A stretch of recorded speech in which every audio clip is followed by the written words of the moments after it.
إن الحمد لله نحمده ونستعينه ونستغفره ونعوذ بالله من شرور أنفسنا وسيئات أعمالنا من يهده الله فلا مضل له ومن يضلل فلا هادي له وأشهد أن لا إله إلا الله وحده لا شريك له وأشهد أن محمدا عبده ورسوله اللهم صل وسلم وبارك وأنعم على سيدنا وإمامنا وقدوتنا محمد وعلى آله وصحبه وسلم تسليما كثيرا أما بعد فالسلام عليكم ورحمة الله وبركاته. Bienvenue dans ce nouvel épisode de cette série que nous consacrons à l'histoire de la jurisprudence. La semaine dernière, grâce à Allah subhanahu wa ta'ala, on a parlé d'un des grands imams, l'imam Malik, qu'Allah subhanahu wa ta'ala lui fasse miséricorde, qui est le chef de file ou le fondateur de l'école malikite, du madhab malikite qu'on connaît tous. On a vu l'empreinte qu'il a eue et son héritage extrêmement important, extrêmement vaste. Et on a vu, alhamdoulilah, sa science pousser sa perspicacité et sa science importante dans le hadith, et pas que. Et walillah alhamd, dans la continuité, on va parler, walillah alhamd, aujourd'hui de l'imam Shafi'i, qu'Allah subhanahu wa ta'ala lui fasse miséricorde, rahimahullah ta'ala, qui est le digne héritier, le digne élève de l'imam Malik. Et on va, alhamdoulilah, être accompagné par Cheikh Mahmoud Mamadou Maddafi, qu'Allah lui fasse, qu'Allah le récompense par le meilleur, qui nous a manqué la semaine dernière, mais alhamdoulilah, qui est là aujourd'hui pour parler de cet imam. Alhamdoulilah, c'est au travers de relater l'histoire de ces savants, de ces imams, ça nous pousse à suivre ou essayer de suivre leurs pas. Et les connaître vraiment, parce qu'en les connaissant, on va aimer un peu plus cette science, et au travers de cette science, aimer Allah subhanahu wa ta'ala et son prophète Muhammad alayhi salatu wassalam. Du coup, bienvenue, Cheikh, barakallahu fik, d'être parmi nous aujourd'hui pour cet épisode. barakallahu fik, Muhammad. Bismillahir rahmanir rahim, alhamdulillahi rabbil alamin. Ashhadu an la ilaha illallah wahdahu la sharika la wa ashhadu anna Muhammadan abduhu wa rasuluh. Allahumma salli wa sallim wa barik ala nabiyyina Muhammad wa ala alihi wa sahbihi ajma'in. Ma ba'd. Donc, le plaisir est pour moi de retrouver donc nos auditeurs du samedi. Et même si, alhamdulillah, j'ai suivi, comme disait Mohamed, j'ai suivi quand même l'émission et en direct même, le samedi dernier, donc j'étais présent. Et alhamdulillah d'avoir parlé de ce grand homme, donc fut l'imam Malik, qu'Allah lui fasse miséricorde, qui a mis, comme tu as dit, qui est une étoile donc dans le domaine de fiqh, et pas que de fiqh, parce que dans le domaine également du hadith, comme tu l'as si bien relaté la semaine dernière. Donc l'imam Mohammed ibn Idris Shafi'i, qu'Allah lui fasse miséricorde, effectivement est un digne, pas descendant, mais c'est un digne héritier, mais qui dit héritier dit également, donc il a su puiser, grâce à Allah subhanahu wa ta'ala, la quintessence même donc de ce qu'il a appris de l'imam Malik et d'autres. Il a su marier les deux écoles dont tu as parlé, de Abu Hanifa du Raï, donc de l'opinion comme on le dit, et que c'est une opinion qui est positive, une opinion qui est pure, une opinion qui est basée sur la crainte d'Allah subhanahu wa ta'ala et l'intelligence qu'il a donnée à les hommes. Ce n'est pas, je crois, c'est mon opinion, c'est pas du tout dans ce sens-là. Et c'est pour cela, comme tu dis, je pense que les connaître, c'est les aimer. Certes, c'est peut-être aussi pour moi de l'humilité. Parce qu'Allah a donné à l'imam Mohammed ibn Idris, qu'on connaît plus sous le nom de Shafi'i, il a donné une profondeur, comme ils disent, une mémoire extraordinaire, une intelligence remarquable, et tout en étant autant modeste que d'un comportement exemplaire. Donc c'est ce qui amène la piété d'ailleurs. Les connaître, c'est certainement relativiser le peu que nous savons. Les connaître, c'est également les aimer forcément, mais mettre chacun à sa place. Donc, cet homme qu'Allah a béni, et donc qui est le fondateur, si on peut l'appeler ainsi, de la troisième école juridique des quatre, donc sunnite, est né à Gaza. Il est né à Gaza, donc personne n'ignore aujourd'hui les atrocités et les douleurs en Palestine actuellement. Donc, il est né à Gaza en l'année 150, donc l'année de la mort de Abu Hanifa, qu'Allah leur fasse tous miséricorde. Donc, il est né, il n'est pas né orphelin, mais il est né d'un père qui est décédé très tôt. Donc, il est Quraysh d'origine, même si le meilleur. On descend tous d'Adam, mais il est d'origine donc arabe, d'origine même de la même tribu que le prophète sallallahu alayhi wa sallam, puisqu'il descend également d'Abdel Muttalib. Exactement. Voilà, qui est le grand-père donc du prophète sallallahu alayhi wa sallam. Et en fait, il est descendant de Muttalib, en fait. De Muttalib, oui. Muttalib, il rejoint donc le prophète sallallahu alayhi wa sallam par cette... puisque la tribu de Muttalib a soutenu le prophète sallallahu alayhi wa sallam pendant toute la période mécoise. Et donc, il rejoint quand même Abdel Muttalib au travers Abd Manaf. Voilà, donc d'Abd Manaf, il rejoint la même origine, on est tous descendants donc d'Adam alayhi salam. Mais c'est juste pour dire qu'il descendait, il était proche donc de cette lignée. Exactement. Juste une remarque, parce que en fait, Al-Muttalib étant l'arrière-grand-père de l'imam Shafi'i. L'imam Shafi'i, effectivement, on l'appelle Muttalib, et c'est lui qui a élevé le grand-père du prophète qui s'appelle Abdul Muttalib. Effectivement. C'est pour ça qu'on l'appelle Abdul Muttalib, parce que quand ils l'ont vu avec lui, quand il revenait effectivement de Yathrib, et qu'il avait donc que Muttalib avait le grand-père du professeur sallam. Hashim, il descend de Hashim, mais c'est qu'il avait le grand-père du professeur sallam sous sa monture. Oui. Et ils ont dit voilà le serviteur de Muttalib, d'où Abdel Muttalib, qui est donc le père de Abu Talib, qui est le père d'Abdallah, qui est le père de Hamza, qui est le père également d'Al-Abbas. Voilà, donc ce sont une grande famille.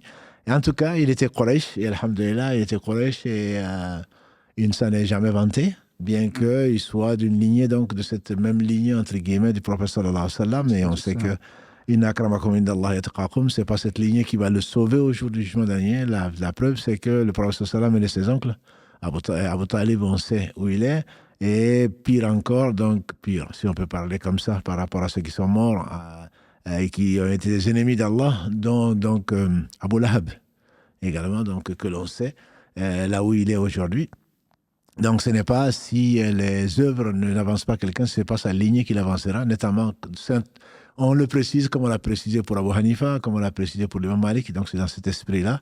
Il était Quraysh, donc il est né et il est devenu orphelin très tôt. Très tôt.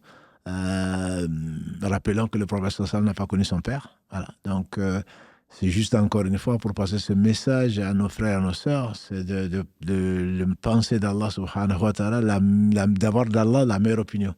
Et ce n'est pas parce qu'on est orphelin, qu'on n'a pas connu son père ou qu'on a perdu tôt sa mère que l'on n'ose penser du mal d'Allah subhanahu wa ta'ala, qui n'a besoin ni du père, ni de la mère, ni de qui que ce soit.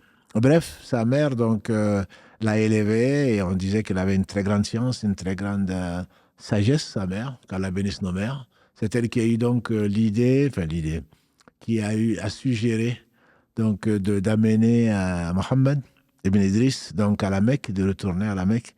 On dit qu'il avait à peu près 10 ans, hein, de retourner à la Mecque pour que ses oncles ou ses parents puissent s'en occuper, puisque à Gaza, en Palestine, ils étaient très, très pauvres et n'avaient pas les moyens de le faire.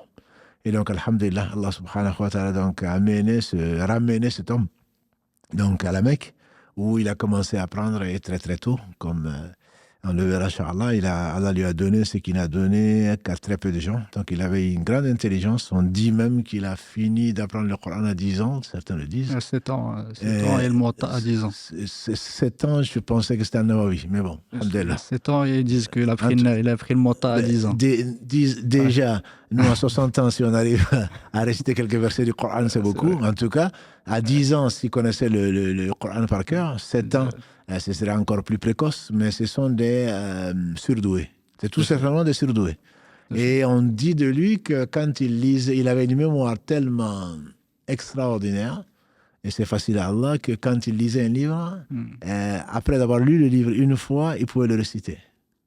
Et on dit également que pour le Coran, pareil, que, alhamdulillah, il était tellement doué qu'il suffit de lire la page pour qu'il la retienne, et qu'on craignait qu'il ne lise la page avant, pour ne pas confondre. Donc, alhamdulillah, il y avait une mémoire phénoménale, mais il n'y avait pas que ça. Ça me rappelle un peu ce verset où l'imam Ibn Qayyim, qu'Allah fasse miséricorde, a très bien interprété quand Allah parle des cours d'eau et et les mers et leur contenu. Et l'imam Ibn Qayyim, c'est juste une discrétion, disait que en fait, c'est l'exemple de ce que le cœur de l'homme peut contenir. C'est que le cœur de l'homme peut contenir. C'est qu'il y a des gens qui, alhamdoulilah, qui sont comme des mers, qui sont d'une profondeur et d'une richesse extraordinaire. Il y en a d'autres qui récitent la Fatiha et s'arrêtent là, quoi. Mais c'est déjà bien, alhamdoulilah. Il y en a qui ont une excellente mémoire, comme Abu Huraira Karalagé, et donc il en a profité, puisque chaque fois, enfin souvent, celui qui a retenu, en tout cas, rapporte le plus de hadiths du prophète sallam, ça lui enlève aucun mérite, mais il en a très peu expliqué. Alors qu'il y en a d'autres qui en ont rapporté beaucoup moins que lui et qui ont apporté donc à cette science une part très très importante. Bref, pour revenir donc à l'imam Mohammed ibn Idriss, donc il a vécu là, à la Mecque, et donc il a appris le Coran, il a appris les hadiths, et à l'époque, c'était une époque très très fructueuse, avec beaucoup de mouvements, même si Bagdad restait le centre intellectuel. Donc la Mecque en restait une référence, comme toujours, comme aujourd'hui, et Médine également. Donc il est resté à la Mecque le temps que Allah a su, mais très jeune. Il a appris et le Coran, il a appris les hadiths, puisqu'il fait partie donc quand même des savants en hadith, et également la langue arabe. Les savants le soulignent beaucoup, parce qu'il était tellement éloquent qu'on avait envie de l'écouter. On dit que même l'imam Malik, quand il a été, le simple fait de l'entendre réciter, de lire le Muwatta, qu'il a appris effectivement à 10 ans, le simple fait de l'écouter, il l'a presque choisi comme lecteur officiel, parce que les autres qui étaient là lisaient certainement. Et l'arabe est une très belle langue, mais ça ne suffit pas. Donc il y a l'éloquence, et il a appris la grammaire, la rhétorique et tout le reste par des séjours dans des tribus, notamment la tribu de Fouleil, comme ils disent, et qu'il en allait ressortir et qu'il les corrigeait même dans les poèmes. Donc c'est quelqu'un qui était très intelligent et qui avait une profonde aisance et une grande éloquence, donc qui a fait de lui très jeune l'une des références, donc admiré, et il n'a pas mis ça au service d'autre chose que de la science, puisqu'il continue à apprendre, et jusqu'à ce qu'il aille visiter donc son maître, en tout cas celui de référence que l'on connaît, l'imam Malik, dont tu as parlé la semaine dernière.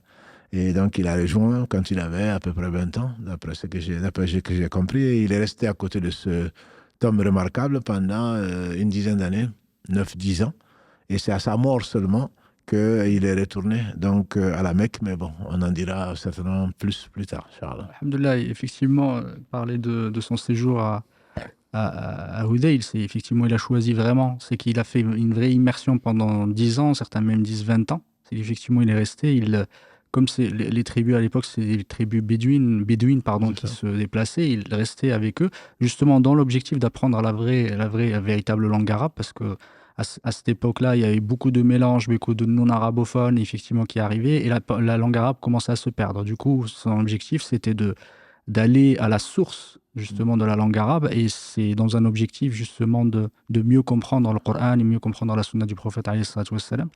Et quand on parle, justement, de cette époque à la Mecque, il était, malgré, effectivement, sa lignée, qui rejoint le prophète alayhi salatu wassalam, il était extrêmement pauvre. Sa mère était très très pauvre, et il disait qu'effectivement pour apprendre la science, il n'avait pas de quoi acheter le papier, et il écrivait sur ce qu'il trouvait, parfois sur des os, sur des peaux, etc., tout ce qu'il trouvait pour écrire. Il en a rempli chez lui à la maison, effectivement, parce que voilà, avoir du papier, c'était très très cher. Et on parle justement du fait, pour l'apprendre, il l'a emprunté parce qu'il n'avait pas les moyens pour l'acheter. Alhamdoulilah, il l'a emprunté, du coup, il l'a appris très facilement. Et quand on parlait du Coran, on raconte effectivement qu'il a appris le Coran, il n'avait pas d'argent pour donner effectivement au professeur. Il disait qu'il était là à côté et écoutait. En fait, il a appris le Coran juste en écoutant. Et après, en fait, c'est lui qui donnait des cours en fait aux enfants. Et la personne, effectivement, le professeur, lui a dit: je ne peux pas te demander de l'argent parce que de toute façon, tu as appris tout seul. Je ne t'ai rien appris. Et là, du coup, comme tu disais, barakallahu fik, c'est bien, il avait une mémoire, machallah, extraordinaire, et une perspicacité. Il était très intelligent et il s'intéressait aussi il disait qu'il était très, très doué dans le tir à l'arc, effectivement. Et il ne ratait pas sa cible. C'est 10. On disait 10 sur 10. Et 10 sur 10, exactement. Et le fait qu'il s'intéresse au fiqh, certains racontent qu'une fois, il a entendu une voix de derrière lui qui lui a dit « il faut que tu t'intéresses au fiqh ». C'est plutôt son professeur, a priori, qui lui aurait dit « vaut mieux que tu ailles au fiqh parce que ça va être beaucoup plus intéressant pour toi et beaucoup plus méritoire que de t'intéresser effectivement au tir à l'arc ». Exactement. Et en parlant de ça, il était très très jeune quand il a commencé à faire l'ifta. C'est son maître, Muslim ibn Khalid Zinji, qui était son maître à la Mecque, qui lui a autorisé en fait de faire l'ifta à 15 ans, certains disaient à 19 ans. Et je voulais juste ce moment-là, effectivement, où il a décidé, parce que la célébrité de l'imam Malik était extrêmement grande et les gens ont commencé effectivement à en parler partout. Et c'est là où il est parti rechercher la science. Il a appris le Muwatta, il est parti voir l'imam Malik. Avant de partir voir l'imam Malik, je ne sais pas cette histoire, si tu as eu l'occasion de la lire, elle montre en fait quel était le rang des ulama. Et surtout leur posture, c'était des gens extrêmement respectables et majestueux. Et il disait qu'il était parti demander au gouverneur je ne sais pas si tu l'avais lu, demander au gouverneur de la Mecque de lui écrire une recommandation. Une recommandation auprès du gouverneur de Médine. Il disait qu'il est parti effectivement voir le gouverneur de Médine. Il lui a dit voilà, je ramène une recommandation. On veut aller voir les mêmes mails. Qu'est-ce que tu veux venir avec moi? Il lui a dit tu sais, tu viens me voir pour une chose qui n'est pas du tout simple. Il lui a dit je préférais partir d'ici, du centre de Médine jusqu'à la Mecque à pied, que de partir voir l'imam Malik pour lui demander risquer l'humiliation. Parce qu'effectivement, l'imam Malik était quelqu'un de respectable. Les gens, peu importe ce que tu étais, c'était pas des gens qui étaient là pour flatter les gouverneurs ou les gens de savoir. Alhamdulillah, ce sont celui qui respecte la science, celui qui respecte Allah, Allah le fait respecter. Donc, c'est pas du tout. J'imagine, on n'imagine pas un seul instant que ce soit des gens qui soient orgueilleux. Simplement, c'est des gens qui respectaient, comme tu l'as dit la semaine dernière, pour vous montrer que j'ai suivi le live. Quand on venait voir l'imam Malik, on se demandait pourquoi. Et donc, quand il s'agit du hadith, il dit attends. Donc, il rentre chez lui, et il fait le ghusl, donc la grande ablution, il met ses meilleurs habits, il met le parfum et après il vient s'asseoir parce que c'est sérieux. Ça vient du prophète sallam, donc il respectait la science et connaissant l'importance de la science, parce que c'est elle qui fait la vie. Et donc c'est des gens qui respectaient parce qu'ils respectaient Allah, ils respectaient sa religion. Allah a voulu que les gens le respectent. Donc il avait un très très grand charisme, l'imam Malik, au point que les gouverneurs avaient peur de lui. Effectivement, exactement. Celui de Médine doit s'en rappeler, devait s'en rappeler en tout cas.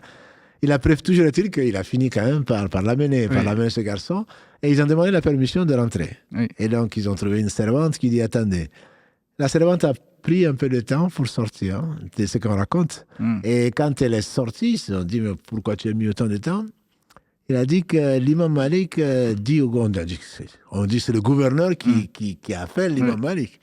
Et on raconte d'ailleurs que quand le gouverneur l'appelait, il dit que la science ne va pas chez les gens, c'est les gens qui viennent à la science. Donc tout ça pour respecter la science, c'est pas lui-même. Donc la servante leur dit, et l'imam Malik vous fait dire au gouverneur que si c'est une affaire, c'est une question personnelle, qu'il l'écrive et il aura la réponse. Et si c'est à propos du hadith, qu'il vienne à la mosquée, l'heure est connue, et voilà. Donc il vient apprendre comme tout le monde. Et le gouverneur, bien entendu, qui craignait, il avait bien raison de craindre, et qui dit non, c'est une affaire, c'est le gouverneur de la Mecque qui a recommandé, etc. Et donc c'est ainsi que finalement il est sorti pour recevoir donc, ce jeune brillant à qui il a fait une belle recommandation. Tout à fait. Donc c'est vraiment ce jeune brillant qui l'a regardé la tête aux pieds. Et lui, devait être extrêmement impressionné parce que c'est rien que... Enfin, alhamdoulilah, la lumière transparaissait du visage des savants. Et je me rappelle du village, je n'ai pas vu un homme aussi beau. Et rien que... Il lui forçait le respect. Cet homme, quand il fasse miséricorde, c'est l'un de nos premiers enseignants au village. Et rien qu'à le voir, on le respectait, il forçait le respect. Bref, ce n'était pas l'imam Malik, bien sûr. Et donc, l'imam Malik lui a dit, jeune homme, crains Allah et éloigne-toi de la désobéissance parce que de ce qu'Allah lui a fait voir, tu as un bel avenir devant toi. Et la science ne va pas avec la désobéissance à Allah subhanahu wa ta'ala. Ça, c'est le respect qu'Allah a mis de ce garçon, donc, qui avait une vingtaine d'années, et donc qui est resté avec lui pendant une dizaine d'années et à qui il a enseigné. Donc, forcément, il avait déjà appris Muwatta à 10 ans, ce qui est déjà extraordinaire. Et donc, il est resté auprès de cet imam-là pendant une dizaine d'années. Et très certainement avec la rigueur qu'on lui connaît, et avec la probité et l'intégrité qu'on lui connaît. D'ailleurs, pour la petite histoire, l'imam Malik l'a pris en charge. Toute sa vie, jusqu'à ce qu'il meure, il l'a pris en charge comme il a pris d'autres étudiants. On a déjà vu d'ailleurs avec Abu Hanifa, qui lui était très très riche, on en a parlé. Allah seul est le riche, et qui prenait ses étudiants en charge. Et donc, qui les aimait beaucoup, donc il les rapprochait. Et c'est l'imam Malik qui l'a pris en charge. Donc, pendant ces 10 ans, on dirait une bourse d'études qu'il a donné pour justement qu'il puisse se concentrer, parce qu'il a vu en lui un bel avenir. Et effectivement, c'est ce que Allah subhanahu wa ta'ala lui a montré là. Tout à fait. Et il lui a dit une belle parole. Il lui a dit effectivement, il lui a dit, Allah subhanahu wa ta'ala a mis en ton cœur, je vois une lumière. Il lui a dit, n'éteins pas la lumière d'Allah avec la désobéissance. Et ça, c'est quand je l'ai lu, ça m'a vraiment marqué, effectivement. On dit aussi que son maître, quand Rabia, quand il a été le voir, il dit les Sour el-Hifd. Vous connaissez les Arabes, vous connaissez ce poème-là qui est très beau, qui s'est plaint à un de ses enseignants du Coran, de Sour el-Hifd, c'est-à-dire il avait du mal à retenir. Lui qui, pourtant, il suffisait qu'il lise pour qu'il retienne, et que son maître lui a dit de s'éloigner de la désobéissance. Parce que cette science et la désobéissance font deux. Donc c'est une leçon pour nous qui ne sommes pas et qui ne les atteignent pas du tout, c'est que la science et la désobéissance ne vont pas de pair. Celui qui apprend la science se doit d'être excellent, et comme Allah l'exige en toutes choses, mais notamment celui qui veut, parce que c'est une lumière, et cette lumière risque d'être, entre guillemets, reprise, pas éteinte, parce que la lumière d'Allah, personne ne peut l'éteindre, mais cette lumière risque d'être ôtée à cause de la désobéissance. Donc c'est pour cela que les étudiants en sciences en particulier se doivent donc de s'éloigner de la désobéissance, et les maladies du cœur sont peut-être les maladies les plus graves que les péchés que l'on fait. Mais si le cœur est pur, alhamdulillah, Allah nous éloigne des shaytans et des grands péchés en tout cas. Et il est resté avec l'imam Malik, qu'Allah subhanahu wa ta'ala lui fasse miséricorde. Il l'a accompagné jusqu'à sa mort. Et après cela, l'imam Malik, l'imam Shafi'i, rahmatullahi ta'ala alayh, est revenu à la Mecque. Et à ce moment-là, il y a eu un épisode qui a marqué effectivement sa vie, c'est le fait qu'il parte au Yémen. Si tu pouvais juste nous en dire un petit peu, parce que c'est un moment un peu charnière où il a connu une épreuve, effectivement. Et si tu pouvais, barakallahu fik, juste nous en parler. Alhamdulillah, l'épreuve était la vie, les plus éprouvées, ce sont les meilleures, comme l'a dit le professeur sallam, ensuite les plus proches. Effectivement, quand il est retourné à la Mecque, on a dit qu'il avait une bourse d'études avec l'imam Malik. Il est retourné, donc il avait envie de gagner sa vie. Et donc, il a rencontré le gouverneur du Yémen à la Mecque. Et donc, il a amené avec lui pour qu'il serve de qadi, donc il chef de juge. Et donc, il est parti avec lui. Ça n'a pas duré très très longtemps. Vu son intégrité, sa sincérité et surtout son savoir, il a eu beaucoup de jalousie et même beaucoup de calomnie, puisque lui n'acceptait pas les cadeaux. Il tranchait sans état d'âme, entre guillemets. Il ne suivait pas ses passions. Et donc, ceci lui a valu beaucoup de calomnie, beaucoup de jalousie. Donc, qui ont fait qu'on l'a traité, on l'a accusé plutôt d'avoir des tendances chiites. Et c'était à l'époque donc des Abbassides, et il y avait pas mal de rébellions, que ce soit à Médine, que ce soit à la Mecque, que ce soit ailleurs, etc. Donc du coup, on l'a fait venir à Bagdad pour voir donc le calife de l'époque, et ceux avec qui il est parti ont eu un sort que l'on connaît, c'est qu'ils ont été exécutés. Tout à fait. C'était Haroun Rachid. Voilà, exactement, c'est du temps de Haroun Rachid. Et donc lui, il a eu Allah subhanahu wa ta'ala l'a protégé, et il a eu cette occasion, ça me permet de mentionner donc l'imam Shaybani dont on a beaucoup parlé. Donc, Mohammed ibn Hassan al-Shaybani, et donc qui est l'un des deux grands élèves d'Abu Hanifa, qu'il a rencontré d'ailleurs à Médine. Tout à fait. Qu'il a rencontré à Médine, Et donc, c'était pas... Alhamdulillah, il a appris de lui, mais c'est après qu'il a appris surtout de lui, après son épreuve.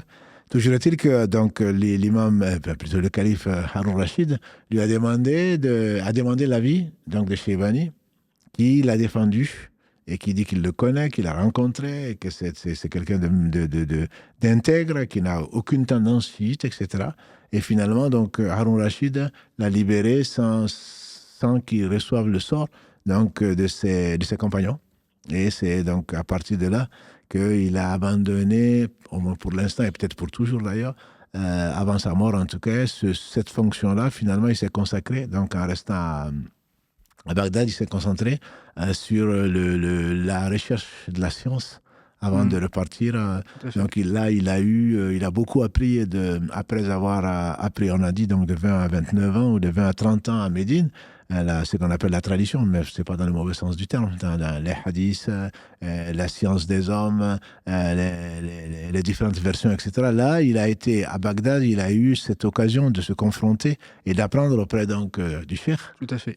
Et juste une smahli, par rapport à cet épisode-là, effectivement, ça marque effectivement ce tournant, mais surtout on comprend, si on a une leçon à en tirer, c'est que les épreuves sont toujours là pour une raison particulière. C'est Allah subhanahu wa ta'ala, et quand tu en as si bien effectivement mis le doigt là-dessus, c'est que le fait qu'il soit qadi, il y en a beaucoup qui lui ont reproché, de ses maîtres d'ailleurs, effectivement, qui lui ont reproché d'avoir accepté, parce que certains disent qu'il était qadi, certains qui disent qu'il était vraiment un gouverneur sur Najran, c'est qu'il était, il avait été fonctionnaire.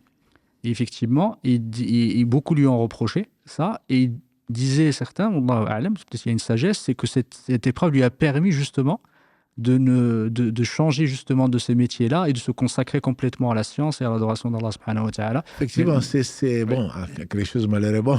Oui, c'est ça, vrai qu'il est exactement. passé, on passe jamais à côté de la mort. Mais maintenant, c'est pas qu'il a risqué sa vie, il a été éprouvé. Et il y en a qui craignent pas Allah, ils l'ont accusé de tous les noms par jalousie. Et ça existe, même si les gens ne l'imaginent pas, surtout chez les savants, entre les gouverneurs et le reste, parce que plus on en a, moins on est satisfait, plus on en cherche. Donc Allah a donné les choses à qui il veut. Et c'est comme si on accusait Allah d'injustice que de jalouser, d'envier ce qu'il a donné à d'autres. Or lui, il a très vite, alhamdoulilah, grâce à Allah, la lumière qu'il avait dans son cœur s'est manifestée par la justice et la recherche de la justice et de la vérité. Les deux allaient de pair, de telle façon qu'il ne transigeait pas, même si ce n'était pas l'avis ce qui arrangeait le gouverneur ou qui que ce soit. Et comme tu dis, ses maîtres, en tout cas, ceux qui étaient au-dessus, ses supérieurs hiérarchiques, d'un point de vue fonctionnariat, n'ont rien pu lui opposer que donc de l'envie, de la calomnie. Effectivement, ça c'est bon. Il faudrait que chacun d'entre nous le sache. C'est pas parce qu'on travaille mal ou autre chose qu'on est jalousé. Ce sont des lois qu'Allah subhanahu wa ta'ala a voulu donc, pour éprouver les uns et les autres. Et grâce à Allah, au travers de sa patience, Allah l'a quand même sauvé, puisqu'il y a eu des témoins, dont celui-là qui était donc respecté. Je rappelle qu'il y a 15 jours, quand on a parlé de Mohammed bin Hassan, que pendant 4 siècles à Bagdad et ailleurs, c'était l'école Hanafi, donc qui était enseignée dans l'État. Et on a dit d'ailleurs, c'est l'une des raisons pour lesquelles ça s'est beaucoup répandu. Et donc, c'était quelqu'un de respecté et écouté par le calife.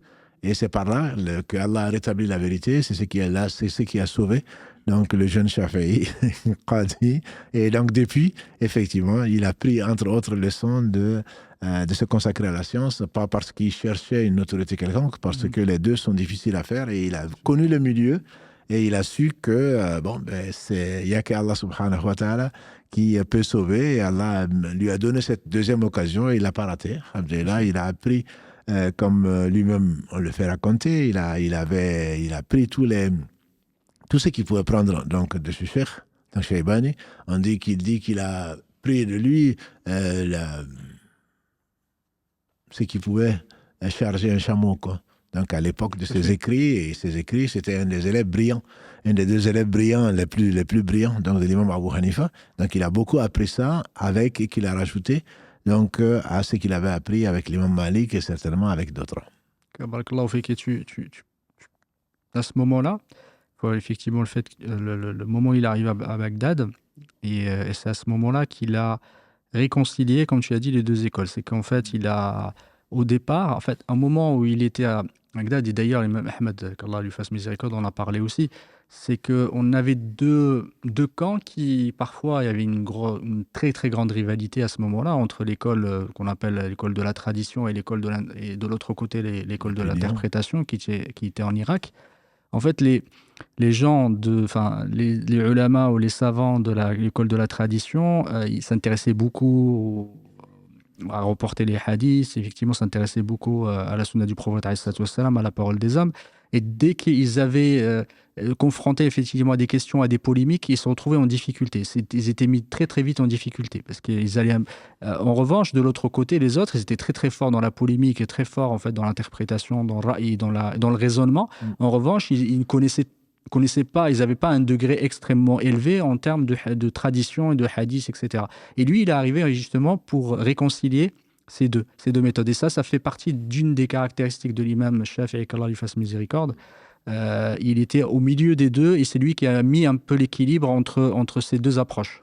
C'est ce qui lui a permis, d'ailleurs, alhamdulillah, d'aller à sa contribution la plus importante et unique, c'était certainement au sol fiqh, parce que c'est dans le sens de le fiqh, il le connaissait, c'est qu'il a enseigné ensuite quand il est revenu de Bagdad, une fois qu'il a appris ce qu'il a appris à la Mecque. Pendant 9 ans, on dit qu'il est resté, c'est là où il a rencontré d'ailleurs l'imam Ahmad, ou l'imam Ahmad plutôt l'a rencontré, et il n'était pas le seul, avec Yahya ibn Ma'in et d'autres qui ne sont pas ses élèves, mais qui ont beaucoup profité du pèlerinage, donc il était revenu et avec ces deux bagages-là, quand il pouvait, comme tu l'as, on dit à 14 ans, 15 ans, en tout cas à 20 ans, déjà, Muslim ibn Khalid, son maître lui aurait permis de donner des fatwas.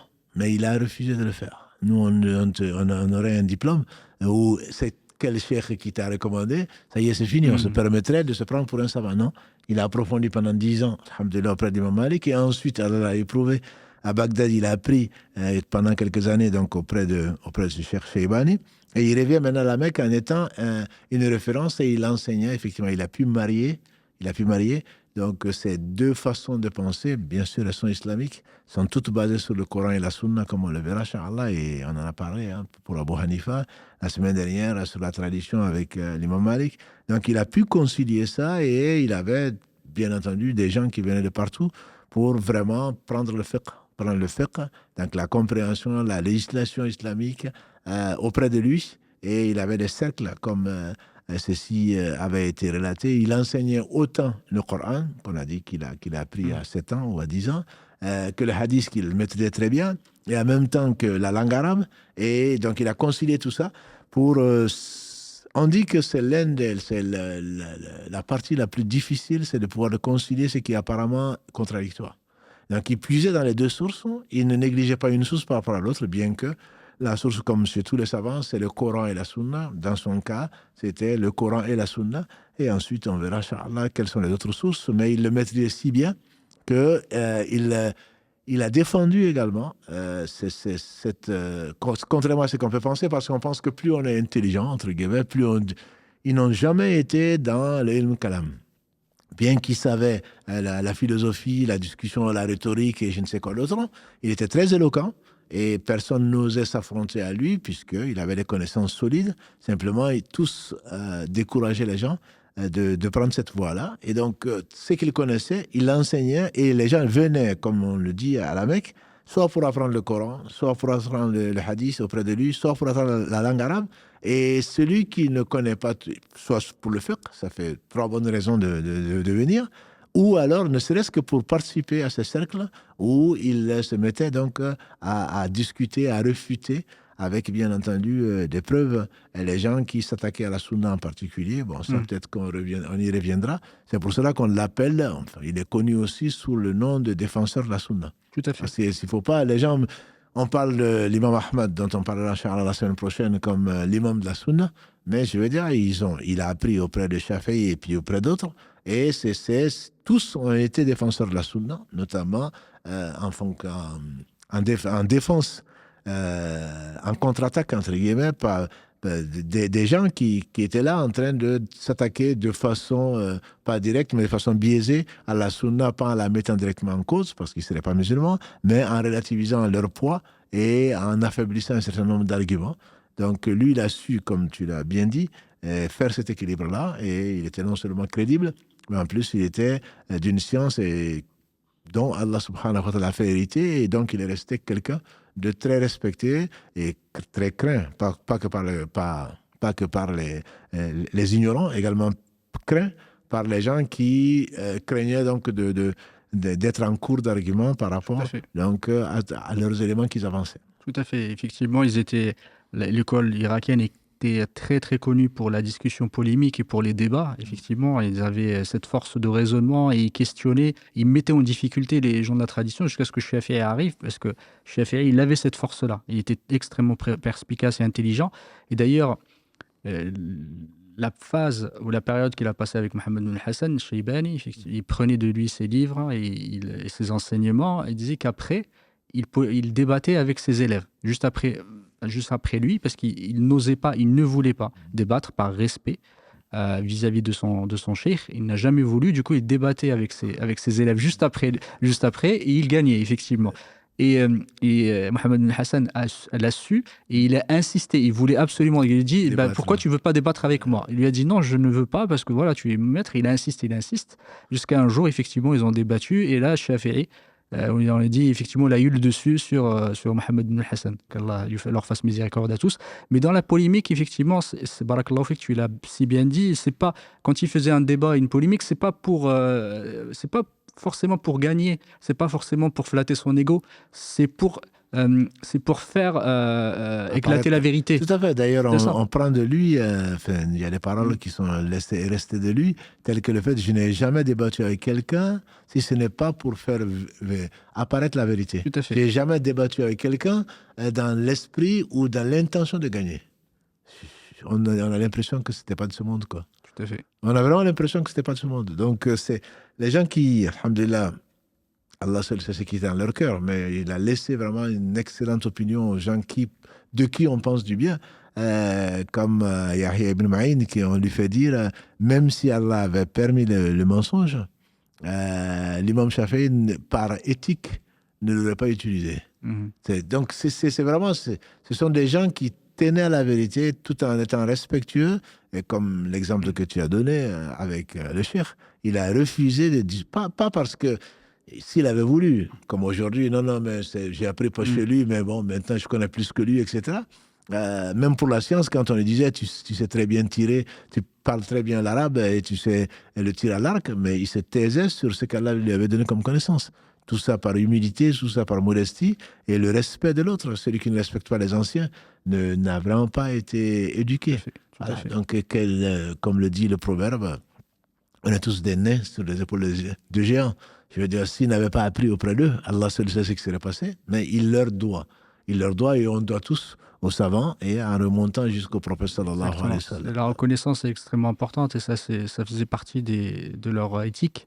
Et en regardant justement on regarde un peu les caractéristiques de l'imam Malik, enfin l'imam Shafi'i, qu'Allah lui fasse miséricorde, il a réconcilié les deux, il avait une perspicacité, une intelligence, il connaissait la langue arabe et il était une référence dans la langue arabe. Il disait qu'il était hujja dans ce qu'on appelle hujja, c'est avec une référence dans la langue arabe. C'est qu'on revenait vers lui pour corriger justement l'imam Asma'i, qu'Allah lui fasse miséricorde, qui fait partie des grands lettrés de la langue arabe. L'Asma'i, il disait qu'il corrigeait les poèmes des Hudhaliyin, effectivement, au travers d'un jeune, Qurayshite, qui était le même Shafi'i. Et il avait cette force-là, il avait aussi cette capacité intellectuelle à débattre. On raconte de l'imam Ahmed, il disait que l'imam Shafi'i était un grand savant qui avait quatre grandes qualités. Il avait le fiqh, il avait là effectivement la force de discussion polémique extrêmement importante. Il avait la langue arabe. Il disait aussi ilm al-ma'ani, les sens, la signification. Il était quelqu'un très qui plongeait dans les significations du Coran et de la Sunna. Et aussi, une de ses caractéristiques, c'était quelqu'un qui, parmi les quatre imams, celui qui a été le plus prolifique en termes d'ouvrages et d'écriture. Il a beaucoup écrit, et c'est lui-même qui a fondé, contrairement aux autres, Les autres imams, c'est leurs élèves qui ont écrit les fonds. Voilà, qui ont vraiment fondé les règles de déduction, les règles relatives à la jurisprudence du madhab. C'est lui-même qui les a écrits pendant son vivant. Il a écrit énormément de livres. Non, mais effectivement, bon, quand il parle du vivant, on a vu que samedi dernier, l'imam Malik, Allah lui a permis de vivre, tu as dit, pratiquement 90 ans, 93 ans. L'imam Abu Hanifa, c'est 70 ans. Quant à lui, il a vécu 54 ans. Exactement. 54 ans, de 150 donc à 204. Et néanmoins, Allah lui a permis de faire énormément de choses, comme d'ailleurs un de ses disciple, l'imam An-Nawawi, qui n'a eu que 45 ans et qu'Allah a abondé le nombre de bibliothèques par ce qu'ils ont pu écrire. Allah a béni leur vie et ils ont laissé ce qu'ils ont laissé bien avant Internet. Donc, effectivement, il a laissé des livres. Bon, tu en as déjà parlé d'ailleurs, je pense, quand on a parlé d'Abu Hanifa, Ar-Risala, qui est le livre peut-être Al-Umm, plutôt. Oui, effectivement. Voilà, donc qui est la mère, entre guillemets, où il parle vraiment de beaucoup de fiqh, mais surtout Ar-Risala. Donc, fait usul al-fiqh, qui est celui qu'il a terminé probablement en Égypte. Bon, ça, c'est l'autre partie de sa vie, courte, mais tellement riche. Donc, qui rassemblait les bases. C'est là où l'admiration que les savants, je pense, surtout de fiqh, parce qu'il faut encore rappeler aux gens que le fiqh, ce n'est pas, je vais voir l'imam, il me dit, donne une fatwa, ou comment me laver, comment faire, je sais pas. Le fiqh, c'est vraiment, on l'a dit, je pense, dans la première émission, le fiqh, c'est vraiment la compréhension profonde. Et Allah lui a donné, lui, ce qu'il n'a pas donné à d'autres, en tout cas avant lui, c'est de pouvoir synthétiser, de pouvoir théoriser presque l'essence même de la loi, plutôt que de donner des fatwas. Tout existait, où les règles existaient individuellement. Mais le global, comme on le fait de l'imam Ahmad, on n'avait jamais entendu parler avant l'imam Shafi'i de l'abrogeant et de l'abrogé. Tout à fait. Par exemple, bon, il n'en revenait pas d'où ça vient cette science, mais ce n'est pas, il n'a pas inventé, bien entendu. Ce sont des sciences c'était des choses qui existaient, mais il les a rassemblées pour en tirer des règles, d'où donc son livre donc sur le fondement de fiqh. Et Allah lui a fait comprendre que Allah parle de la globalité parfois à partir de termes, alors qu'en réalité, il parle de sens précis, tout en parlant de choses générales. C'est qu'à partir des bases même, c'est pour ça qu'on parle probablement de usul, les fondements, comment est-ce qu'il faut comprendre le Coran, comment est-ce qu'il faut l'intégrer et le compléter, et le comprendre avec les hadiths. Et donc c'est lui qui a fondé cette science. Il n'a pas inventé, encore une fois, c'est pas une bid'a, il n'a pas inventé, mais il a rassemblé et allé en profondeur dans l'esprit même de la loi. Et ça, c'est ce que tu as écrit d'ailleurs donc, comme introduction. C'est quelque chose qui est extrêmement important, c'est le fait de voir l'esprit de la chose quand nous cherchons souvent. Donc la lettre, ça c'est interdit, ça c'est interdit. Mais pourquoi? Quand Allah parle de ceci et cela, et pourquoi? Et donc des exemples donc dans ce raisonnement-là, si on prend un seul exemple, le verset 172 de la sourate Al-Imran, où Allah subhanahu wa ta'ala dit Alladhina qala lahumun nas inna an-nasa qad jami'u lakum fakhshawhum. Les gens à qui les gens sont venus dire que les gens se sont rassemblés contre eux, craignez-les. Contre vous, craignez-les. En réalité, ici, inna an-nasa, comme il a expliqué, comme les savants l'expliquent, ce n'est pas les gens sont venus leur dire, en fait c'est une seule personne. Mais Allah a étudié ça, des gens sont venus. Ces gens-là, il ne les a pas précisés. Et donc, ce n'est pas parce que littéralement, tu vois du pluriel, entre guillemets, que ce que Allah veut dire, c'est du pluriel, c'est l'esprit. L'information qui est apportée veut dire que c'est une information qui émane peut-être de certaines personnes, mais ce n'est pas forcément parce que ces personnes ont apporté, se sont regroupées pour envoyer un délégué, ou ces personnes sont nombreuses, etc. Donc, ça, c'est une compréhension, je dirais, c'est une lumière. C'est une lumière comme toute science, mais là, c'est vraiment une lumière qu'Allah met dans le cœur pour comprendre l'essence même de l'islam, l'essence des versets, et que Allah va détailler ensuite au travers donc, de beaucoup de hadiths. Et encore une fois, c'est l'une des références en matière de hadith, même si ce n'est pas le plus connu, et qu'il a utilisé, qu'il a beaucoup défendu, comme on l'a dit, contre les Mu'tazila en particulier, donc du temps de Ma'moun, et qui les a beaucoup encouragés, et en défendant, puisque entre autres il a défendu le statut du hadith ahad. Tout à fait. J'insiste dessus parce que ceux qui prétendent croire à la sunna disent qu'il faut que le hadith soit mutawatir. Il faudrait que ce soit beaucoup de compagnons qui l'aient rapporté à beaucoup d'épigones de jeune génération, etc., etc. Or, comme on le sait, la plupart des hadiths sont ahad, c'est-à-dire c'est moins de 3 qui l'ont rapporté. Et comme les savants disent également dans l'islam, et pour tout contrat, souvent tu nous en parles, barakallahu fik, pour tout contrat, y compris le contrat de mariage, Allah subhanahu wa ta'ala exige qu'il y ait 2 témoins. Donc, pourquoi on ne prendrait pas des hadiths de personnes fiables, bien entendu, de témoins qui sont dignes de confiance, s'ils sont au moins au nombre de 2. Et donc, il a souvent défendu ça quand des gens voulaient rejeter la sunna pour ne prendre que, pour eux, ce qu'on appelle les rationalistes en particulier, pour eux, la raison l'emporte sur un témoignage de gens qui sont fiables. Et donc, il a beaucoup défendu les hadiths, notamment les hadiths ahad, et c'est sur cela, entre autres, qu'il se basait. Il les ramenait souvent pour expliquer le Coran et pour en tirer des lois. Barakallahu fik, et ça fait partie justement des caractéristiques, et ça, l'imam Ahmed l'a hérité de son maître qu'il respectait énormément. Il l'aimait beaucoup, l'imam Ahmed. Ouais, il s'est beaucoup inspiré de lui.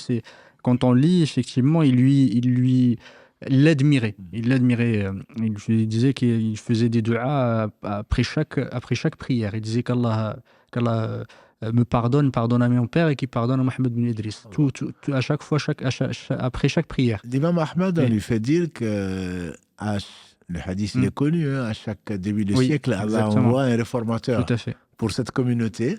Et il y a eu, donc, c'est pas un imam, mais c'est un calife, mais c'est aussi un imam à qui les musulmans doivent beaucoup. Donc, c'est Omar ibn Abdelaziz. Il dit qu'il y a eu Omar ibn Abdelaziz, et j'espère que dans notre siècle, c'est Mohammed ibn Idriss. Moi, je le dis, j'espère que c'est moi. Non.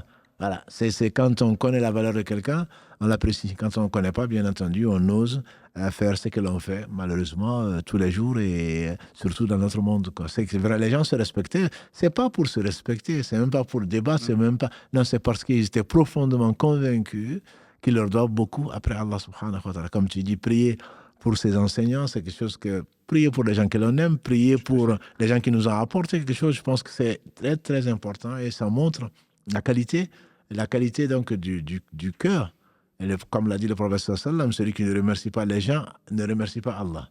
À partir de ce moment-là, après père et mère, il y a certainement les enseignants par qui Allah nous a apporté ce qu'il nous a apporté, et par quoi, et Inch'Allah, il nous préservera donc d'une vie malheureuse ici-bas pour nous accorder une vie de félicité dans l'au-delà. Donc il n'y a pas mieux.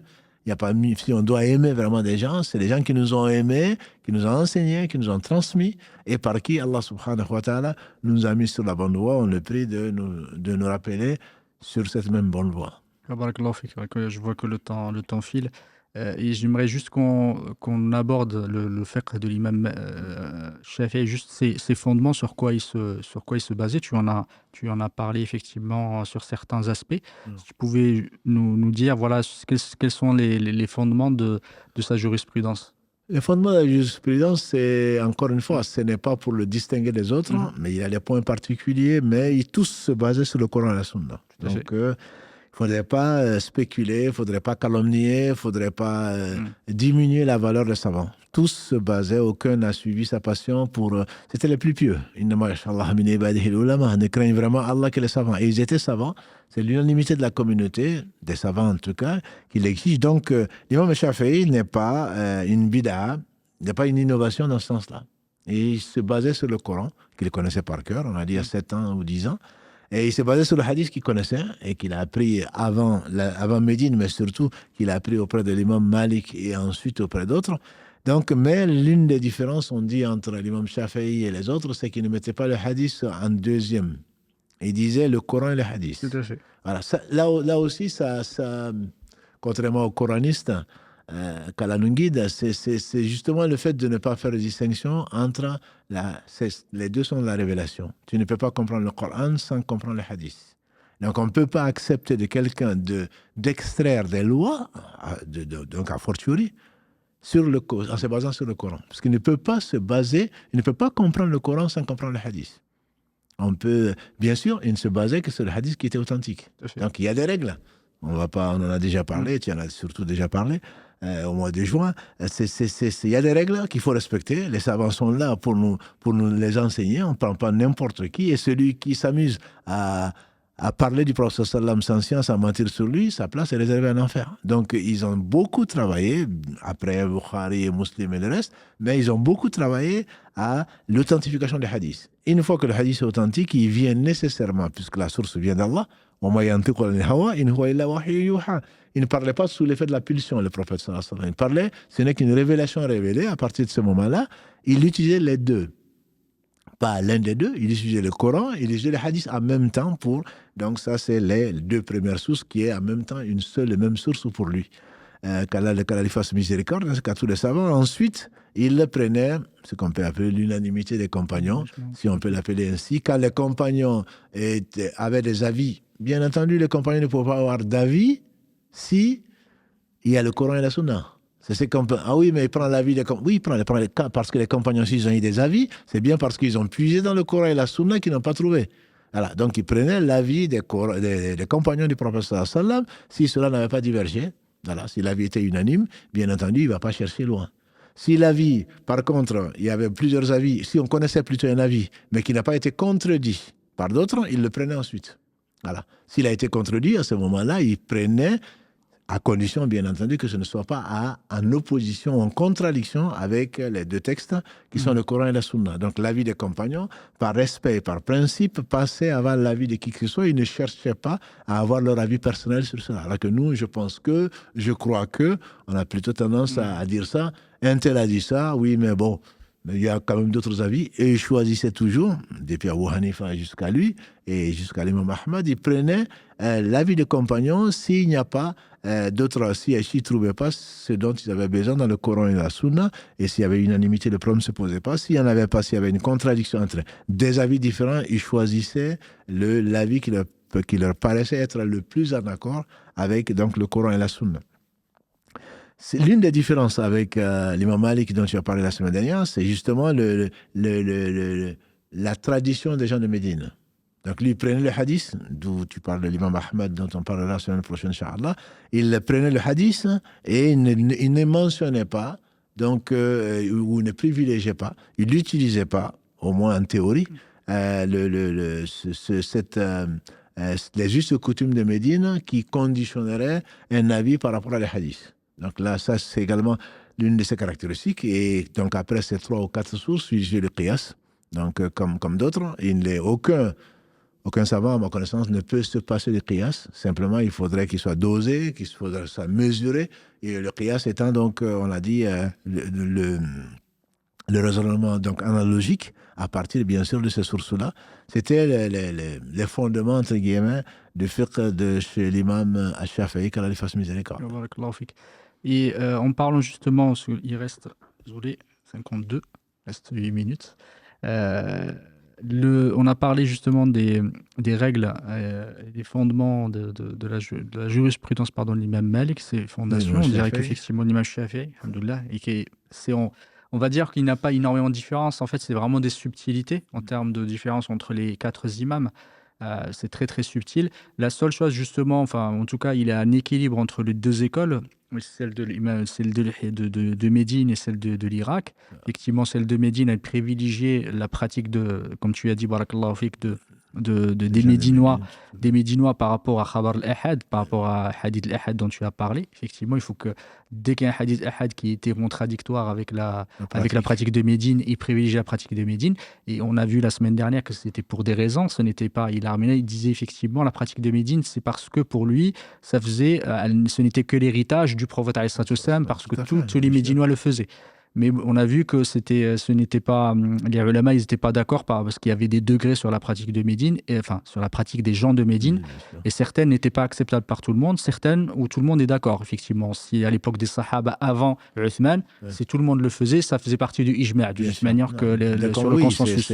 C'est dont on a parlé, c'est l'avis des compagnons, un consensus, tout à fait. L'unanimité des compagnons, donc forcément, c'est... Exactement. Et de l'autre côté, l'école de l'Irak qui effectivement privilégier le raisonnement analogique vis-à-vis du hadith de l'Ahad. Effectivement, dès le moment où le hadith l'Ahad il contredisait les principes les principes, les grands principes de la religion, un autre texte, que ce soit dans le Coran, effectivement, ou l'analogie, à ce moment-là, il privilégiait l'analogie ou le raisonnement par rapport au hadith ahad. C'est ça la différence. Et il est venu pour donner, en fait, toutes ces lettres de noblesse, vraiment, enfin, donner au hadith authentique, peu importe le nombre de personnes qui l'ont rapporté, dès le moment où il ne contredit pas, justement, les principes qu'il est authentique, et c'est lui aussi qui a amené quelque chose et qui était extrêmement pertinent là-dessus, c'est comment j'arrive à rassembler concilier les hadiths, effectivement, les hadiths qui étaient d'apparence contradictoire. Il arrivait justement avec cette intelligence et ça, c'était extrêmement poignant. Effectivement, on dit d'ailleurs que on mesure, entre guillemets, le degré des savants. Je parle des savants, je ne parle pas des gens qui sont des perroquets, qui méritent respect, mais les gens vraiment qui ont contribué à la jurisprudence, on le mesure en fonction justement de cette capacité de réconcilier des choses qui peuvent paraître contradictoires. Bon, depuis les compagnons du prophète sallam, celui qui était le plus connu, c'était Ibn Abbas. Il y a une Kalalagré, c'est que son père. Et là, l'imam Shafi'i était connu justement pour pouvoir concilier des hadiths qui en apparence sont contradictoires. C'est pour cela que l'imam Ahmad disait abrogé, il n'en avait jamais entendu parler. Tout à fait. Effectivement, si tu ne sais pas ça, ne parle pas d'islam, quoi. Ne parle pas d'islam. Tu ne peux pas comprendre. Ah oui, mais je ne comprends pas. Oui, mais qui tu es pour comprendre? Voilà. Parce que tu n'as pas de connaissance, tu ne peux pas comprendre. Tu ne peux pas comprendre. Et donc, l'imam Shafi'i, justement, comme tu l'as dit si bien, c'est l'une des références. Allah lui a donné cette capacité donc, de synthèse. Moi, je pense que c'est extrêmement important. Il y a une capacité de mémorisation. Il n'est peut-être pas le plus grand mémorisateur, bien qu'il en fasse partie.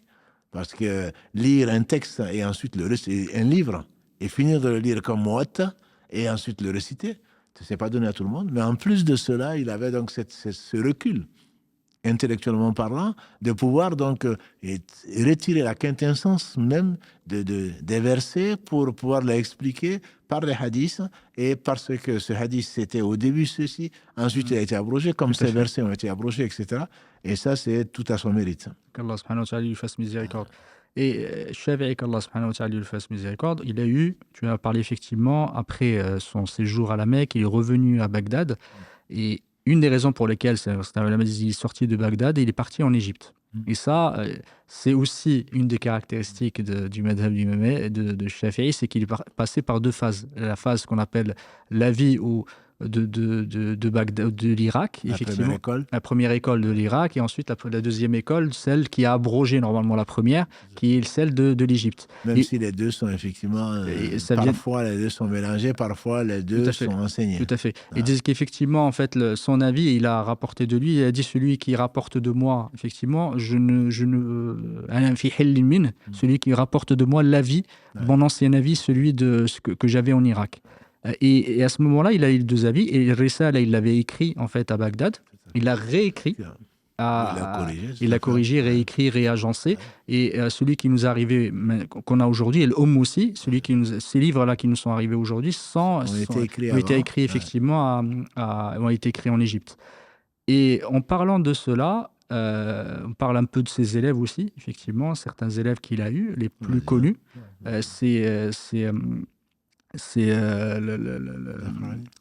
De Bagdad ou d'Égypte, en fait, plutôt de ceux qu'il a connus en Égypte, c'est ceux qu'il a connus le plus, effectivement, en Égypte.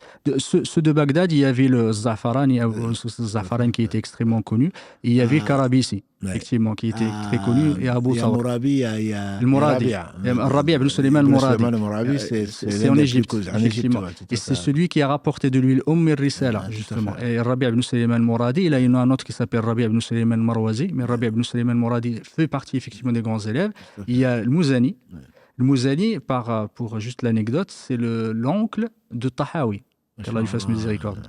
Tahawi qui est hanafite. Et d'ailleurs, en fait, le Mouzani, Tahawi, quand il était jeune, il n'était pas très attentif. Et du coup, lui a dit, toi, tu ne sers à rien, tu ne serviras jamais à rien. Et c'est pour ça qu'il a changé, en fait, parce qu'il il devait être shafi'ite. Il a changé, il est parti voir, il est devenu hanafite. Et quand il est devenu grand savant, à un moment, il s'est assis comme ça, il a dit, il est où mon oncle pour qu'il me voie? Alhamdulillah, il y a des anecdotes comme ça qui... Alhamdulillah, c'est juste pour l'anecdote. Et effectivement, il y a le Mouzani, il y a le Bouayti, effectivement, et le Bouayti, il a écrit un Mukhtasar, il fait partie des élèves de l'imam Shafi'i. Il a été aussi éprouvé, il est mort. Il est mort à cause de la fitna de Khalq al-Qur'an, du Coran créé, où l'imam Ahmad aussi a été éprouvé. Et le Bouwaïti a été éprouvé justement. Exactement. Il est décédé. Le Bouwaïti, il y a il y a Rabi' ibn Sulaiman qui était connu. Et ça, c'est l'époque effectivement de la fondation du madhab. Et ensuite, il y a eu, en fait, la deuxième époque, c'est plutôt celle de l'expansion. Parmi ceux les plus connus qu'on connaît tous, il y a l'imam Mawardi, il y a l'imam al-Haramayn, al-Jouayni, qu'Allah subhanahu wa ta'ala fasse miséricorde. Il y a Al-Ghazali. Le Ghazali, exactement. Il y a An-Nawawi. Et Nawawi qui est venu après. Oui, Nawawi, après, effectivement, ça c'était la deuxième étape. Oui, ça c'était l'étape de l'expansion. On a commencé vraiment à beaucoup écrire. D'ailleurs, le Ghazali fait partie des grands jurisconsultes chafi'ites. Il a écrit 3 livres, Al-Basit, Al-Wasit, Al-Wajiz, qui fait partie des grandes références. Aussi, effectivement, avec les livres qu'il a écrits sur la spiritualité, c'était aussi un jurisconsulte extrêmement connu. Et ensuite, il y a eu l'époque où on est venu dans la précision et la correction. C'est là où Nawawi, qu'Allah subhanahu wa ta'ala fasse miséricorde, est arrivé avec Rafi'i. Ça, c'est les deux qui étaient très, très connus. Et Nawawi a vraiment fait en fait un travail de nettoyage et de choix, effectivement, ce qu'on appelle marhalat at-tanqih. Et c'est là, barakallahu fik, tu l'as si bien dit, il n'a pas vécu longtemps, il a écrit énormément de livres, effectivement, et qui, Allah subhanahu wa ta'ala, met la baraka. Commentaire Muslim aussi. Tout à fait, commentaire de Muslim, le Majmou' qui était un des livres les plus, effectivement, prolifiques et qui traite de ce qu'on appelle fiqh al-khilaf, et qui a justement expliqué un livre qui s'appelle Muhaddab de Shirazi, qui fait partie de la période auparavant. Il a écrit Rawdat al-Talibin, il a écrit Al-Minhaj. Et ça, ces livres sont des livres, Al-Minhaj, c'est les livres de référence chez les Shafi'ites. Et ces deux-là, Rafi'i, qui a écrit le Muharrar, et le Nawawi, c'est eux qu'on appelle Shaykhan chez eux, chez les Shafi'ites. Leurs avis, quand ils s'accordent les deux, ça c'est l'avis chez les Shafi'ites. Et ensuite, il est venu la période de Tanqih, la deuxième période de Tanqih, effectivement, où il y a 2 auteurs extrêmement connus, c'est Ibn Hajar al-Haytami et Imam al-Ramli. Qu'Allah lui fasse miséricorde. Ces deux-là, il y en a un qui a écrit effectivement Nihayat al-Muhtaj sur Ramali et Tuhfat al-Muhtaj qui a été écrit par Ibn Hajar al-Haytami, qui est une explication de le livre de l'imam Nawawi, qu'Allah subhanahu wa ta'ala lui fasse miséricorde. Et effectivement, on a connu énormément de savants extrêmement connus. Et je voulais juste parler d'un imam qui fait partie, juste pour les frères et les sœurs qui veulent apprendre la science. Il y a un imam qui s'appelle l'imam Shashi, Al-Qaffal, Al-Qaffal al-Saghir, qui était un imam qui, au départ, ne s'intéressait pas du tout à la science. Qui fait partie des grandes références de fiqh shafi'ite. Et c'est juste pour l'anecdote, et ça aussi, ça peut encourager les gens. Et le Qaffal, parce qu'il y en a 2, il y a le Qaffal Shashi, le Qaffal Kabir, et le Qaffal al-Saghir. Et lui, en fait, il s'appelait le Qaffal parce qu'il fabriquait des cadenas. Et celui qui l'a précédé, qui était un grand imam aussi, un grand cheikh chez les Shafi'ites, il s'appelait le Qaffal Shashi, il fabriquait aussi des cadenas. Et il est arrivé à fabriquer un cadenas de petite taille, qui faisait, je ne sais plus, c'était 500 grammes ou quelque chose comme ça, parce qu'à l'époque, ça, on parle de plusieurs siècles en arrière. Et lui, il est arrivé, il a fabriqué un qui faisait la moitié du poids du premier. Le premier, quand il l'avait effectivement qu'il l'avait inventé, tout le monde en parlait. Il était extrêmement célèbre, on en parlait dans toutes les contrées. Lui, il est arrivé, il a fabriqué un qui faisait la moitié du poids du premier, mais il n'a pas eu effectivement une célébrité, personne n'en parlait. Et un jour, avec son compagnon, il lui a dit « Regarde, j'ai inventé ce cadenas et personne n'en parle de moi. » Mini-cadenas. Exactement, un mini-cadenas, personne ne parle, etc. Il lui a dit « Non, la célébrité, en fait, elle vient de la science. C'est parce qu'il était savant. Et toi, tu ne l'es pas. » Et c'est là où il s'est dit, tiens, il faut que j'aille apprendre la science. Il avait 40 ans. Et c'était le Qaffal al-Marwazi, parce qu'il valait de Marwa. Marwa étant effectivement Marwa. C'était des gens qui n'étaient pas arabophones. Il n'était pas du tout arabophone, il ne savait pas parler arabe. Il est parti voir un cheikh, Il lui a dit, je veux apprendre la science. Il lui a dit, bah, il faut que tu apprennes un précis de jurisprudence, je vais te donner, tu l'apprends. Il a dit, je ne sais pas, je ne peux pas. Je ne sais pas faire. Ouais, je suis pas arabe. Il lui a dit, apprends juste une page. Je lui ai dit, je ne peux pas. Il lui a dit, apprends 5 lignes. Il lui a dit, non, je ne vais pas y arriver. Il lui a dit, bah, apprends juste la première phrase. هذا كتاب اختصرته. هذا كتاب اختصرته. Ceci est un livre que j'ai résumé. Ça, c'est le début du. En fait, c'est juste la première phrase du livre. Il est parti, il est rentré chez lui, il a passé toute la nuit à l'apprendre. Il répétait. En plus, il disait parce qu'il ne connaissait pas les règles de grammaire. Ça veut dire que tu as résumé. Alors que j'ai résumé. Le livre que j'ai résumé, parce que c'est l'auteur, et il répétait, jusqu'à un moment, il est tombé effectivement de fatigue, il s'est endormi. À son réveil, il a oublié. Comment je vais faire? Il a dit, qu'est-ce que je vais dire à mon chef? Il est sorti, il y a sa voisine, une vieille dame, elle lui a dit, mais Al-Qafal, tu nous as pas laissé dormir de la nuit, tu n'arrêtais pas de répéter. Elle lui a dit, ah, mais c'est ça que je cherchais. Et subhanallah, il est parti voir son cheikh, et c'est de là il est devenu une des grandes références à 40 ans. Il ne parlait pas arabe. Il ne faut pas désespérer. Et en lisant son histoire, subhanallah, je me suis dit, mais comment on peut désespérer? Tu peux, devenir, c'est même pas devenir un petit étudiant de sciences, c'est devenir la référence, un imam, effectivement un imam, et il était connu aussi pour son wara aussi, pour sa religiosité, sa piété, etc. Qu'Allah subhanahu wa ta'ala lui fasse miséricorde. C'était juste pour un petit rappel. Je voulais en parler parce que il y en a beaucoup qui disent, mais je vais pas y arriver, etc. On donne un exemple de quelqu'un qui... Pas une page, même pas une demi-page, juste une phrase. Une phrase. Tu commences comme ça et après tu l'oublies. C'est ça. Non, alhamdulillah. Allah est généreux. Il est généreux, subhanallah. Barakallahu fik. Et en tout cas, l'imam Shafi'i, qu'Allah subhanahu wa ta'ala fasse miséricorde, était quelqu'un qui a marqué vraiment le fiqh. Barakallahu fik, de nous avoir rapproché de cet imam, et que les gens sachent que ces gens-là ne recherchent pas forcément la célébrité, ne recherchent pas les biens de cette terre, en tout cas de ces richesses de cette terre, mais ils recherchent plutôt l'agrément d'Allah subhanahu wa ta'ala. Et si tu peux, nous juste, ce qu'on a dépassé, c'est juste 6 minutes, ça va. Si tu peux juste, barakallahu fik, nous conclure, en tout cas si tu as encore des éléments à rajouter sur les mêmes Shafi'i. Non, juste peut-être par curiosité, où se trouvent les gens qui fréquentent. Oui, barakallahu fik, tout à fait. Juste pour compléter notre culture générale. Bon, bien sûr, en Égypte où c'était pas du tout. C'était dans l'Égypte, tu en as parlé la semaine dernière, je crois. L'Égypte, c'était plutôt des Malikis, ils sont venus, les Hanafis.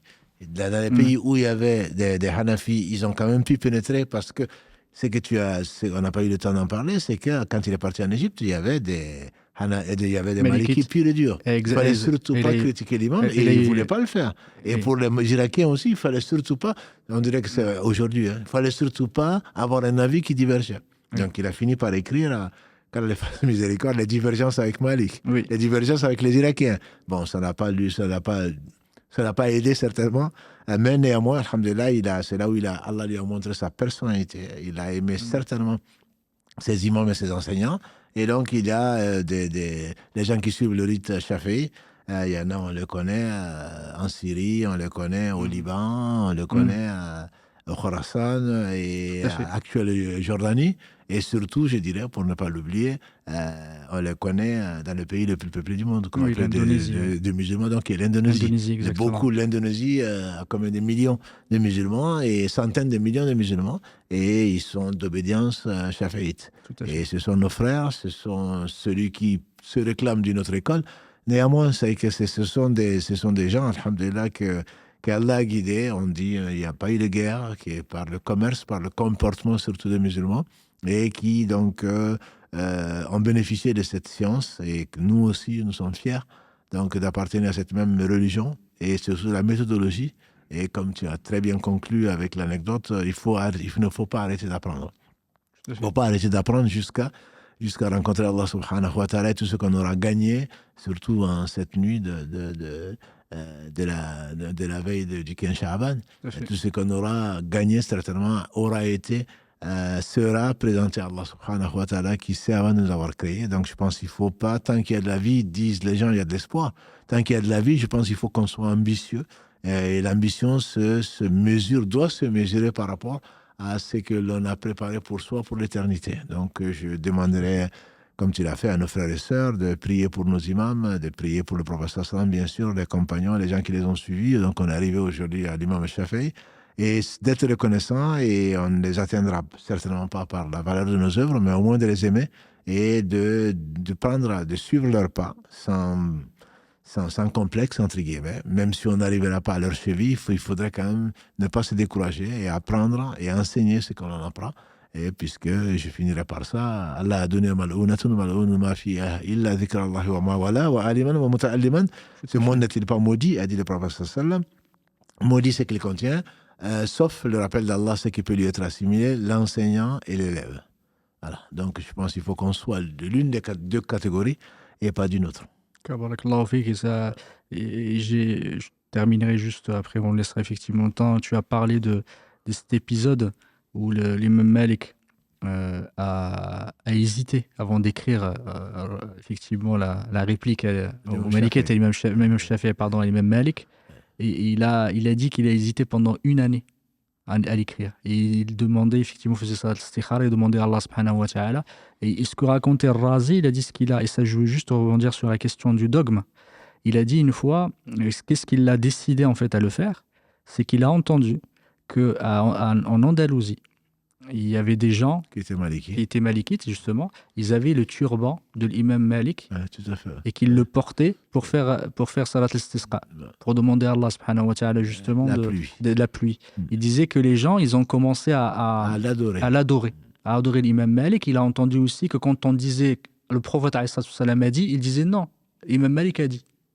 Et c'est là où ça l'a décidé justement à écrire, pour montrer justement que c'était un homme, comme il peut se tromper, et c'est ça qui vraiment qu'il l'avait poussé à le faire. Sinon, au départ, il ne voulait pas. Il a hésité effectivement pendant des années, et justement par respect pour son maître, son cheikh, il n'a pas voulu le faire.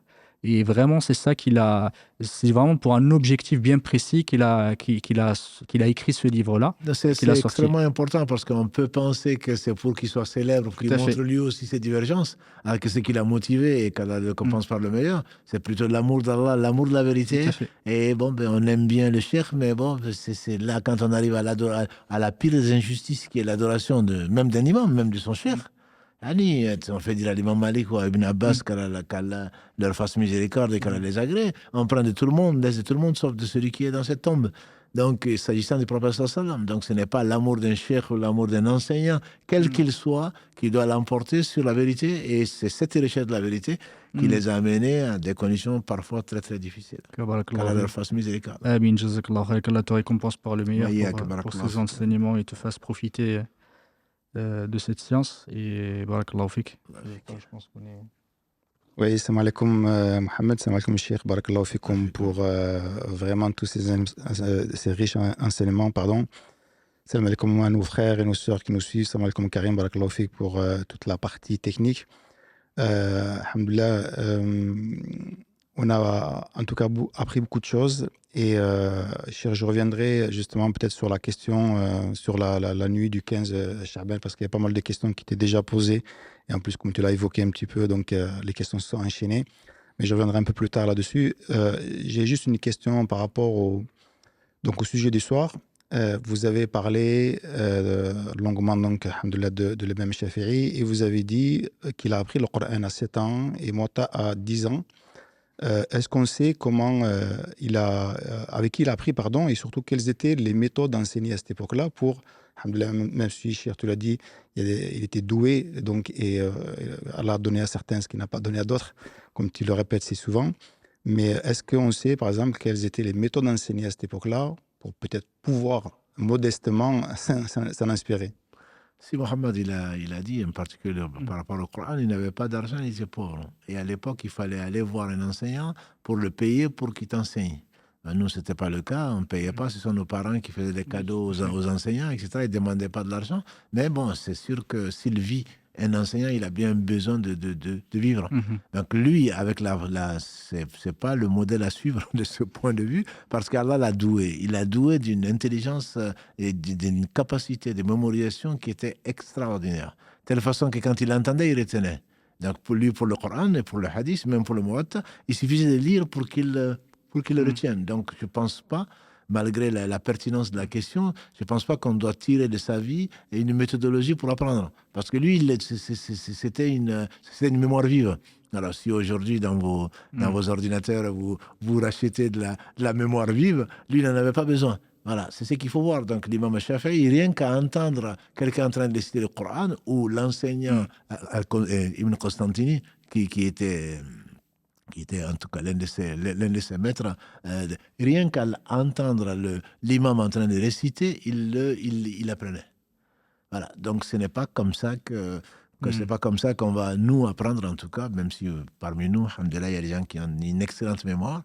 Je dirais simplement, moi, pour répondre à cette question, je dirais que comme l'imam Malik, qu'Allah lui fasse miséricorde, lui a conseillé, c'est que si on a une lumière, il ne faudrait pas l'éteindre par la désobéissance.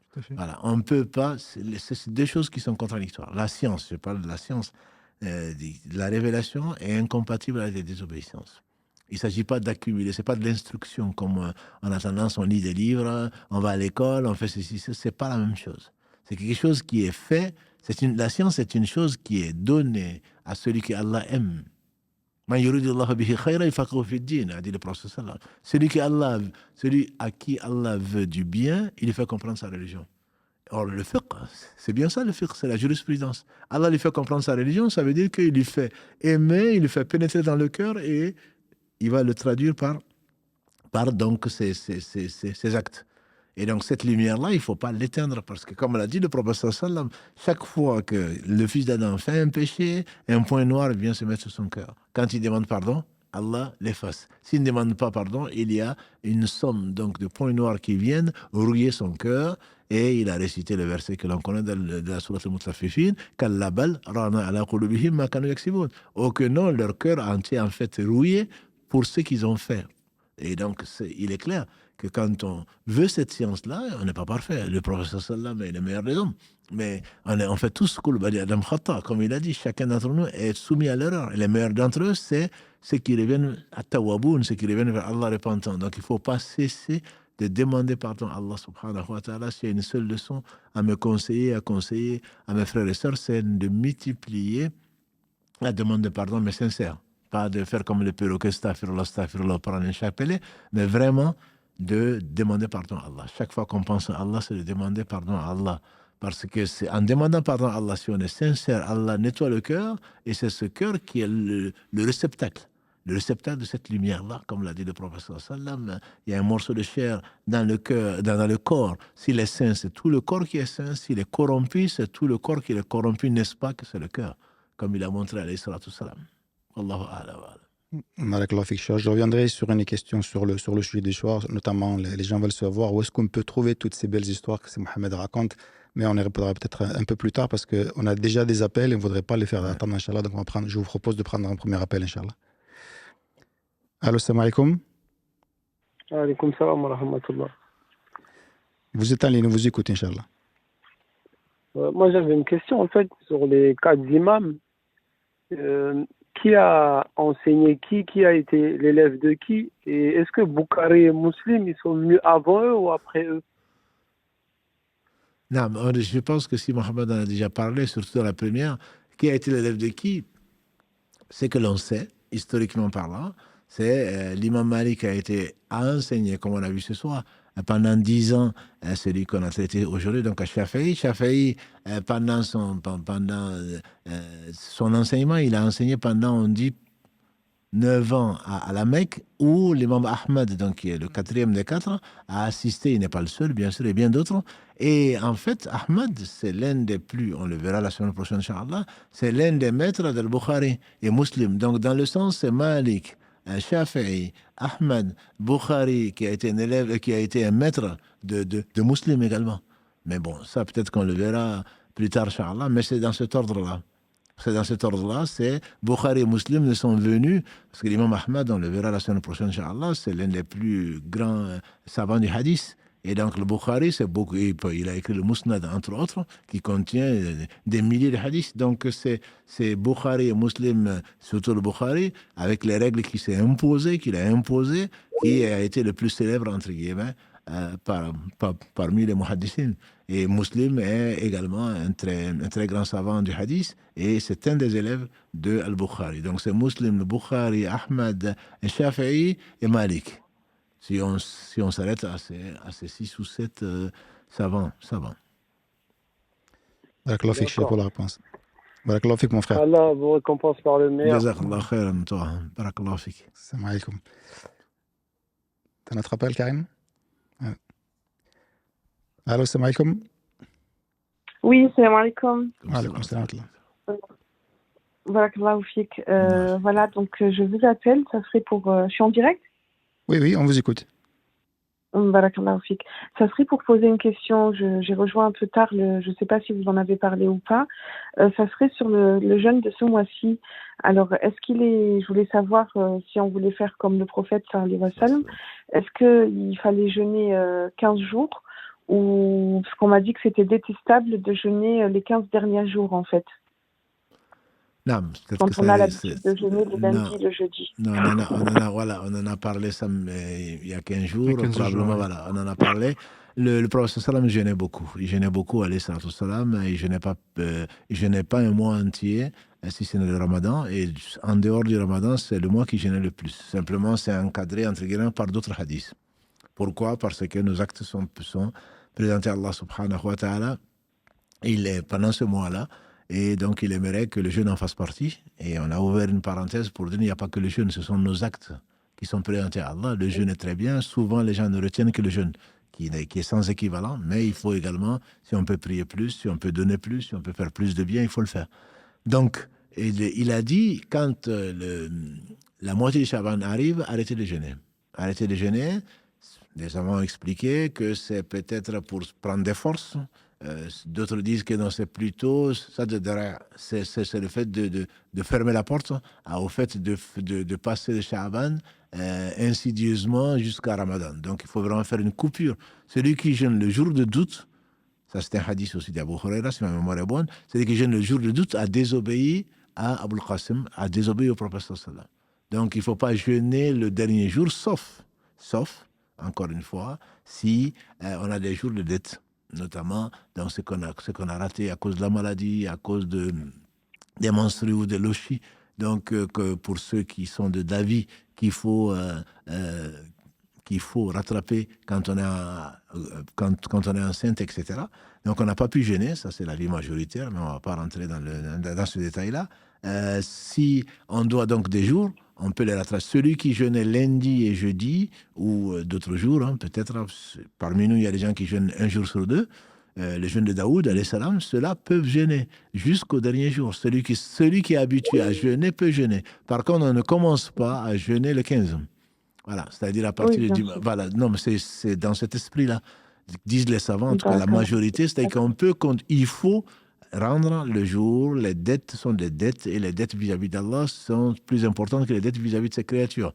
Donc si, comme beaucoup de nos sœurs, oublient ou ne savaient pas qu'il fallait rendre des jours de menstrues où il est interdit de jeûner et de prier, et ceux-là, ou celles-là, si on s'en rappelle, et malheureusement on se fait rattraper par le temps, on peut jeûner jusqu'au 29 Sha'ban. Il faut jeûner jusqu'au 29 Sha'ban, parce que si on meurt, on sera endetté vis-à-vis d'Allah.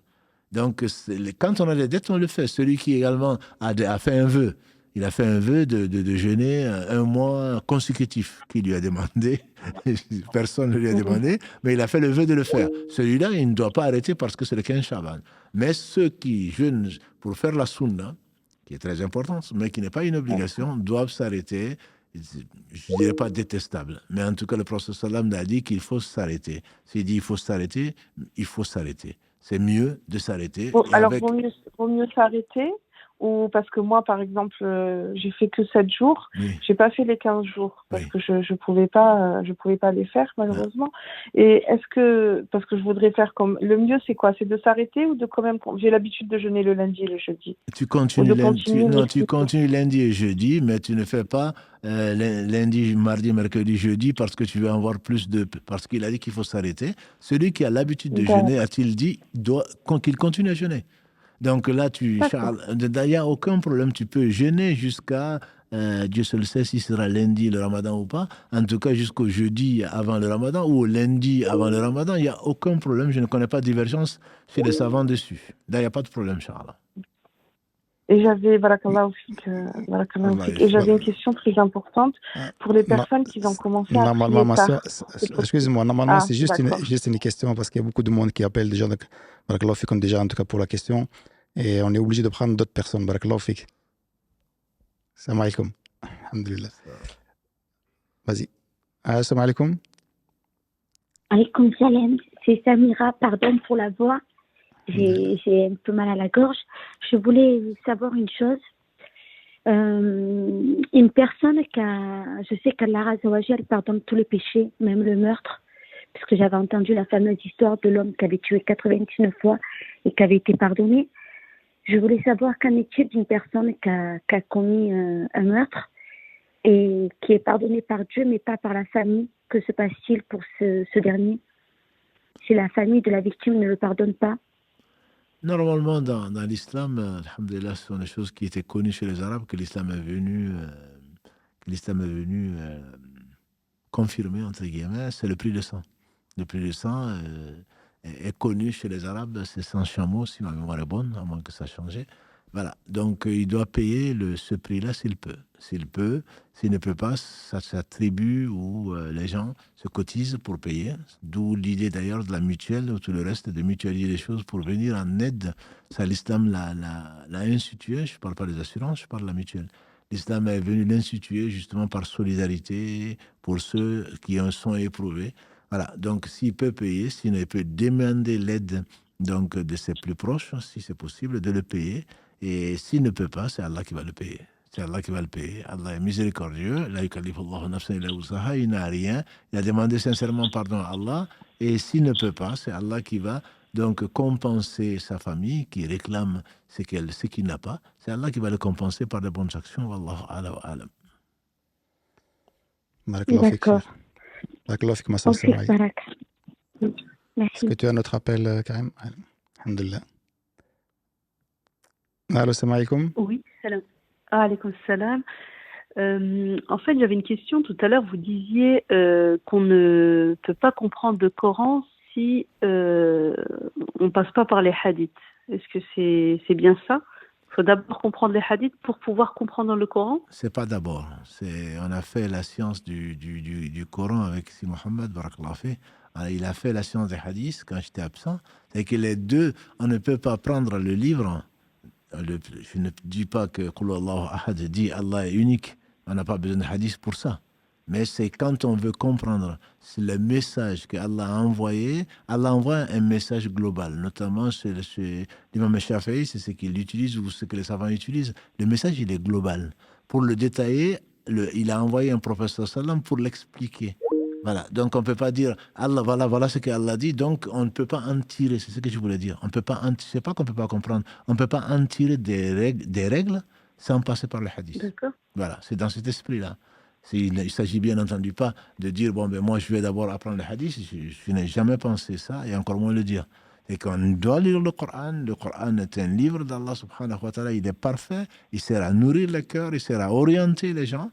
Donc on ne peut pas dire non, moi je suis de l'école de ceux qui disent qu'il faut lire le sens même si on ne comprend pas l'arabe, alhamdulillah. Donc je n'ai jamais milité pour dire que non, il ne faut pas toucher le Coran, tu ne vas pas le comprendre, non, tu vas le comprendre, c'est Allah qui donne la compréhension, donc c'est pas du tout dans pour le comprendre mieux en fait. Voilà, pour le comprendre mieux et surtout, il ne faut pas prétendre comme certains se basent sans citer Google, voilà, Dieu dit ça, voilà, donc, non, c'est donc qu'il y a de trop. C'est dans cet esprit-là.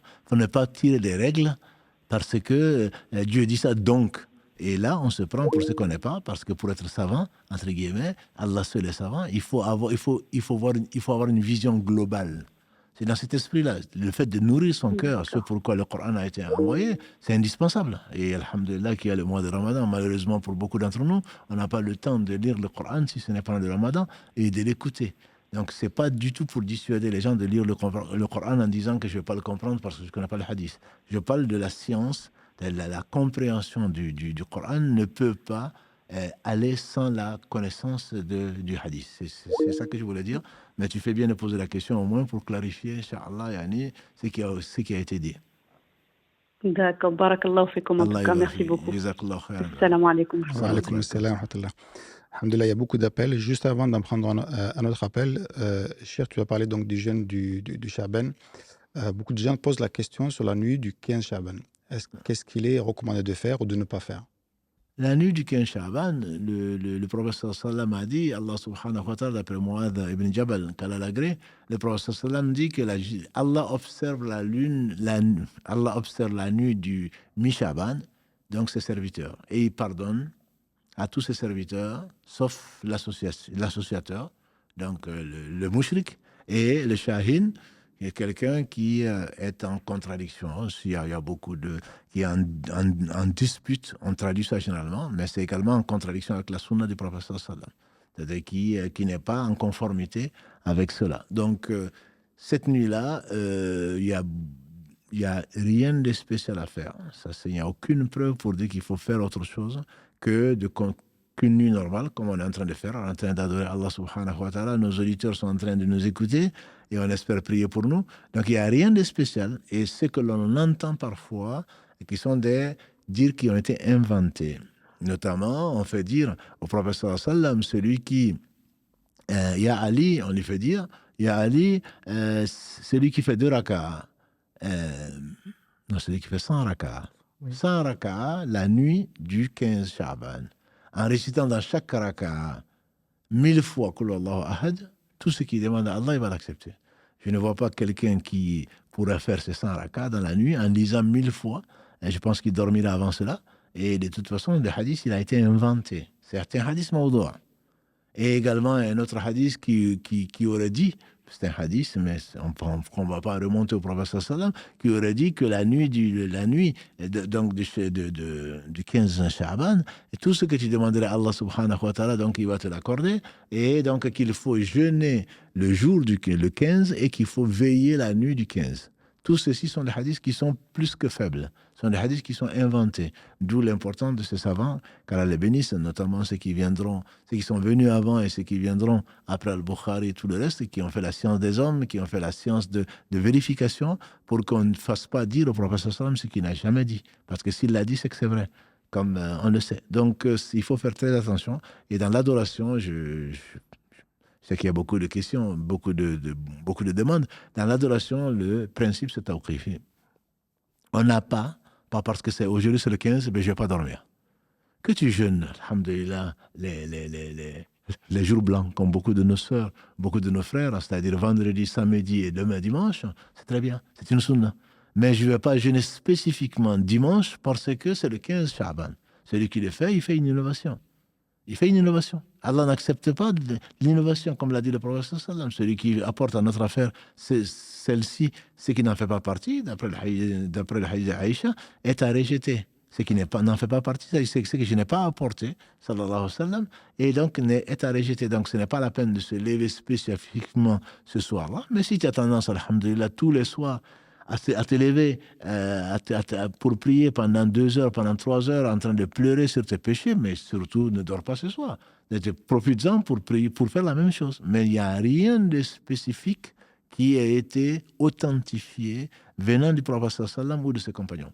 Donc je crois que ta question, Mohammed, est très très importante, puisqu'on est cette nuit-là, il n'y a pas de hasard.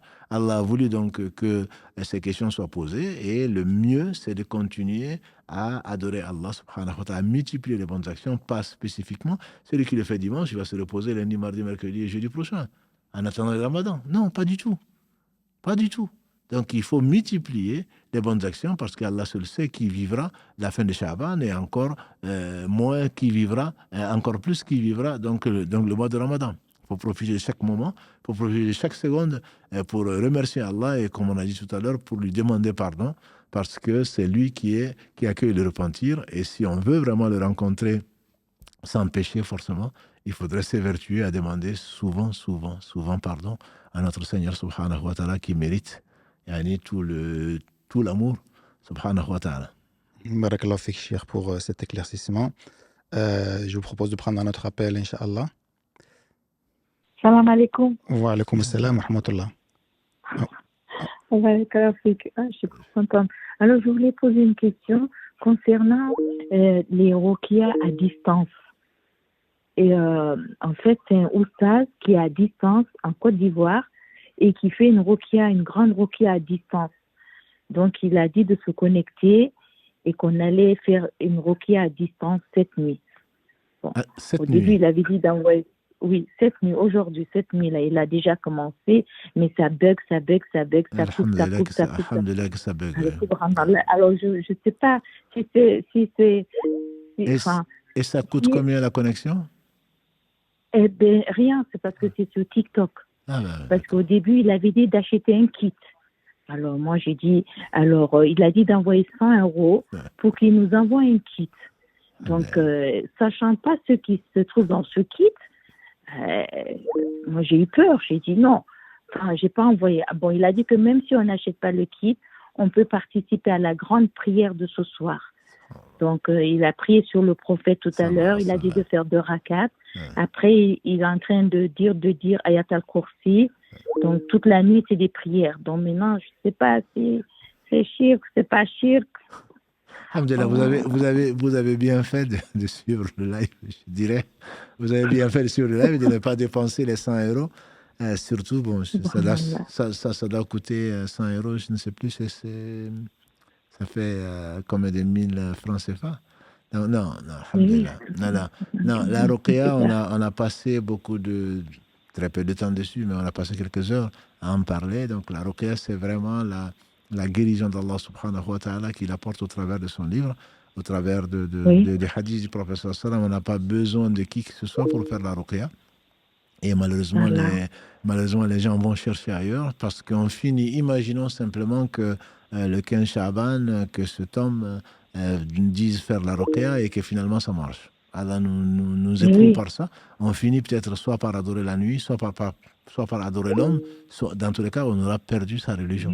Donc il faut vraiment, la ruqya, on l'a fait soi-même. C'est ça la sunna du prophète sallallahu alayhi wa sallam. Et même la Fatiha, on a vu que Allah a guéri dans le hadith d'Abu Saïd al-Khudri, Allah a guéri un non-musulman au travers de la ruqya. Donc il ne faudrait pas se baser sur qui que ce soit d'autre que l'espoir qu'Allah nous guérisse. Donc on n'a pas besoin de se connecter. Si ça bug, c'est à mieux.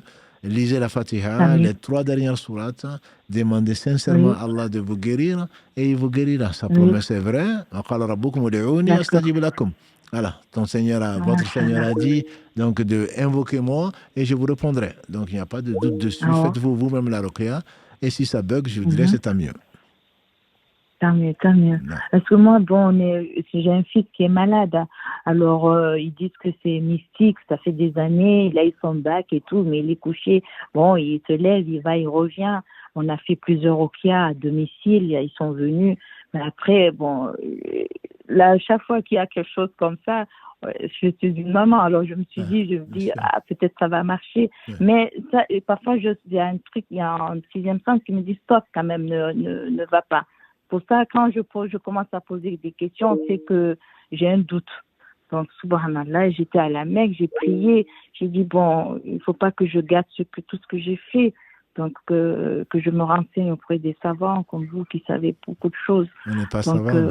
Pour ne pas être dans le péché. Mais alhamdulillah, si vous avez plus que moi, vous avez ce doute-là et justement, Dieu met cette lumière dans votre cœur de ne pas gaspiller ce qu'il vous a donné comme lumière. Donc, ne comptez que sur lui, une mère en particulier, qu'Allah bénisse encore une fois, qu'Allah bénisse nos mères. Une mère, si vous vous levez, il n'est que 23 heures, si vous levez à 1h du matin, avant de vous coucher à 1h du matin, à 5h, pour implorer Allah subhanahu wa ta'ala, pour moi, c'est beaucoup plus important que d'aller donner 100 Inch'Allah. euros ou quoi que ce soit à qui que ce soit. Allah vous entend, Allah Inch'Allah. aime les gens qui l'implorent, et notamment le dernier tiers de la nuit. Donc, ne nous oubliez pas dans vos invocations, c'est bien plus important que de s'accrocher à autre qu'Allah subhanahu wa ta'ala.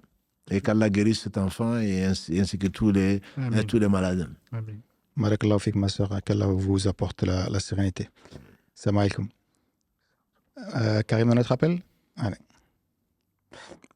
Allô, salam alaikum. Wa alaikum salam wa rahmatullah. Oui, je voulais demander une question. Je voulais vous poser une question. Allez-y, on vous écoute. Il y a 2 mois, j'ai accouché et donc après mon accouchement, j'avais fait un vœu de jeûner une semaine juste après quand je serai bien. Et là, j'ai commencé à jeûner le lundi passé. Le mardi et le mercredi, je ne me sentais pas du tout bien. Donc, je l'ai fait. Vu que j'ai l'habitude de jeûner le jeudi, les lundis et les jeudis, j'aurais commencé le jeudi. Et cela s'est succédé avec les jours blancs. Donc, j'ai enchaîné avec les jours blancs aussi. Du coup, là, je me demande, le vœu que j'ai fait pour jeûner une semaine, cela me revient à jeûner 7 jours d'affilée où je compte le lundi. Et vu que j'avais pris le jeudi, je jeûne le jeudi jusqu'au lundi. Et je rajoute le lundi qui va me faire 7 jours où je commence à partir de jeudi jusqu'à mardi pour faire les une semaine. Je suis confuse.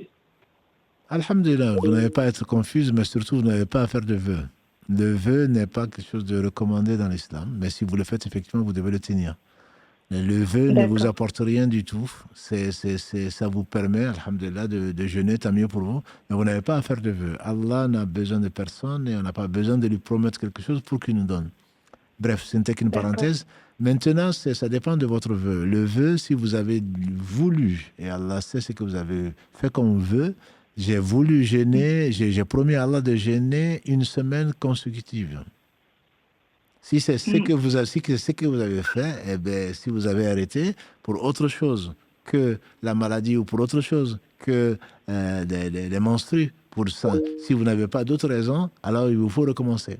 Par contre, si vous avez dans votre esprit, si vous vouliez jeûner pour Allah une semaine, vous vouliez pour vous 7 jours, ben vous comptez ce que vous avez déjà jeûné et vous complétez à 7 et vous avez très bien fait. Jeudi, alhamdoulilah, vous jeûnez déjà le jeudi et vendredi. Donc vous avez le jeudi que vous avez jeûné, le vendredi et le samedi. Aujourd'hui, demain dimanche, ça fait 4. Et lundi, vous avez l'habitude de jeûner, ça vous fait 5. Vous continuez éventuellement, mardi et mercredi, vous avez fini. Et de toute façon, ça vous fera 7 jours consécutifs. Voilà. Donc tout dépend de ce que vous aviez l'intention de faire. Si c'est le continu, vous avez commencé le jeudi, donc vous continuez jusqu'à mercredi, j'imagine. Si ce n'est pas le cas, ben vous pouvez vous arrêter à lundi, puisque vous jeûnez de toute façon d'habitude, jeudi et lundi, et vous aurez déjà terminé, Inch'Allah. Inch'Allah, merci beaucoup, barakallahu fik. Allah yafik. Salam alaikum. Encore un appel, Karim? Ouais. Allô, salam alaikum. Allô, salam alaikum. Allô, salam alaikum. Wa alaikum salam wa rahmatullah. On vous écoute, Inch'Allah. C'était pour vous poser une question en fait. Si par exemple on a eu une période où on avait une baisse de foi et qu'on n'a pas prié beaucoup de prières et qu'on s'en souvient pas le nombre et qu'on s'est du coup repenti, qu'on a repris notre prière normalement, est-ce que les prières d'avant c'est une dette ou on demande juste pardon à Allah? Alhamdulillah, c'est une question qui a été souvent traitée sur ce plateau-là, notamment avec Si Mohamed. On en a traité il n'y a pas si longtemps que ça. Si c'est une baisse de foi ou quand on était jeune ou qu'on a négligé, etc., bon, il y a au moins 3 avis. Si on prend les 2 avis les plus connus, c'est le fait que quand vous avez la baisse de foi, que vous avez arrêté de prier, vous n'étiez plus musulman. Ça, c'est un avis qui existe de la 4e des 4 écoles. Donc, à ce moment, vous n'y a pas à dire « Oh Allah, quand je n'étais pas musulman, voilà ce que je te devais ». Non, ça, c'est quand on n'est pas musulman. L'islam, c'est le fait donc d'attester, de prier, et donc, ce qui est venu avant, on peut espérer qu'Allah subhanahu wa ta'ala, dans sa miséricorde, va nous pardonner. Donc ça, c'est cet avis. Mais l'avis majoritaire, c'est effectivement de compter, d'essayer, d'évaluer, d'estimer le nombre de prières qu'on devait. Et de les faire, le minimum étant au moins une prière d'un jour par jour. Ça, c'est l'avis majoritaire. Je ne dis pas que c'est l'avis juste, c'est l'avis, je ne suis pas savant, c'est l'avis majoritaire. Donc, c'est d'essayer de s'en souvenir et d'essayer donc de calculer jusqu'à ce qu'on soit sûr que finalement, on a donné, parce que c'est une dette vis-à-vis d'Allah subhanahu wa ta'ala.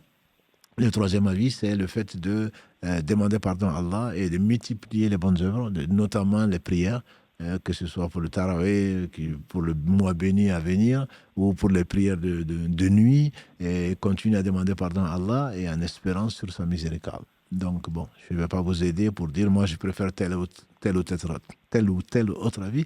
Je vous expose les trois avis les plus connus. Wallahu a'lam. Barakallahu fik. Salam alaikum. Cher, j'ai une question concernant toujours le jeûne. La personne, elle dit, voilà, je travaille de 22h à 5h du matin et quand je rentre, je dors pratiquement toute la journée, en fait, de 7h à 13h. Est-ce que le jeûne est aussi valable? Alhamdulillah, le jeûne est valable. Le jeûne est valable, c'est si après, la personne a passé, comme disent les savants, une partie de la journée. Après, est-ce que la récompense est complète ou pas? C'est là où il y a divergence. C'est là où il y a débat. C'est-à-dire que si on est fatigué, qu'on a dormi, alhamdulillah, mais si on a passé sa journée à dormir, mais si on a passé une partie de la journée, c'est-à-dire avant le coucher du soleil, qu'on a vécu, entre guillemets, j'espère que la personne se lève au moins pour faire ses prières. Le jour de jeûne est valable, simplement. Ça a moins de mérite que celui qui s'est efforcé à prier tout en jeûnant, à travailler tout en jeûnant, ça a moins de mérite. Mais le jeûne reste valable. Juste une autre question. Je reviens sur la question qui avait été posée au départ et qui est sûrement pour Mohamed, Inch'Allah, par rapport aux histoires que tu as racontées, ces belles histoires que tu as racontées. Les personnes demandaient où est-ce qu'on peut les trouver, peut-être des livres à conseiller ou... Après, il y a effectivement les histoires, c'est sur les 4 imams, il y a des livres qui relatent leur vie. Et on voit effectivement, il y a des histoires qui sont relatées là-dedans. Après, il y a des livres qui relatent les histoires des pieux prédécesseurs. Il y a quelques livres, je ne me rappelle pas des titres en français. Pour vous donner des titres en arabe, mais un titre en français, je ne me rappelle pas. Mais il y a pas mal effectivement de livres qui relatent la vie des pieux prédécesseurs, effectivement, qui mettent en avant leur mérite, leur vie, et ce qu'ils ont rapporté. Vous pourrez trouver effectivement ces histoires. Oui, là, au travers de ces histoires, c'est juste pour, alhamdoulilah, s'en inspirer et en tirer les leçons. C'est ça qui est le plus intéressant. C'est pas pour, alhamdoulilah, c'est qu'on espère que ça a donné effectivement un fruit. Et je voulais juste, j'ai entendu ça, je finis peut-être par une histoire, mais c'est pas une histoire, c'est une histoire plutôt contemporaine, parce que tout à l'heure, tu m'as rappelé, Cheikh, quand tu parlais du Coran, et on parle des gens du Coran, le Coran. Et tu disais qu'effectivement, il y en a qui s'intéressent beaucoup au Coran pendant le Ramadan et qui le délaissent les autres jours. Et quand on parle vraiment des gens qui s'intéressent au Coran et qui apprennent le Coran, on pense beaucoup aux pieux prédécesseurs, les gens qui nous ont précédés. On se dit effectivement, ça n'existe plus. Et j'ai entendu une histoire, c'est un des qui est contemporaine, un cheikh qui s'appelle, qui est un muqra', qui fait partie effectivement des grands récitateurs actuels, qui s'appelle Sofi, qui est un Somalien. On rapporte. Après, je ne sais pas si l'histoire est vraie ou pas. J'ai entendu d'un cheikh, il disait que son père l'a envoyé de Somalie, effectivement, l'a envoyé étudier à l'Azhar, étudier à l'école de l'Azhar en Égypte, le Qira'at, le Coran. Et il l'a envoyé, et quand il est revenu, et c'est là où on voit que on voit que le fruit, effectivement, ou la branche, elle vient d'un arbre, justement. Et c'est que cet amour pour le Coran, parce qu'il fait partie des grands récitateurs. Et ça ne vient pas de rien. Il y a quand même des fondements. Quand il est revenu voir son père, enfin qu'on passe une année, il revient pour les vacances. Il vient voir son père. Et la première question que son père lui dit, il lui pose, il lui dit Kayfa haluka ma'a al-Qur'an. Il lui a dit quel est ton état par rapport au Coran. Il lui a dit, son frère et son fils, très content. Il lui a dit, alhamdoulilah, je finis le Coran, je fais khatm le Coran une fois par semaine. 10 hizb par jour, ça fait 6 jours. Le 7e jour, je révise un peu, voilà, ça fait 7 jours. Et là, son père, il regarde, il lui dit, et ton nafs, effectivement, tu n'es pas triste qu'un verset, que tu ne vois un verset qu'une semaine passe, pour que tu revoies un verset que tu as lu. Par exemple, si tu lis Alif Lam Mim, Dalikal Kitabu la Rayba Fi, tu n'es pas gêné de ne le revoir qu'une semaine après. Et là, son père, il le regarde, il lui dit, écoute mon fils, il lui a dit, tiens, il lui a donné l'argent pour effectivement, il lui a dit, tiens, ton argent pour que tu puisses faire pour pouvoir partir effectivement et pour subvenir à tes besoins. Et là, il regarde, il lui a dit, c'est pas parce que tu es venu que tu vas me distraire de mon word du Coran. Il a dit, va-t'en. Il a dit, laisse-moi. Quand j'aurai fini, tu viendras.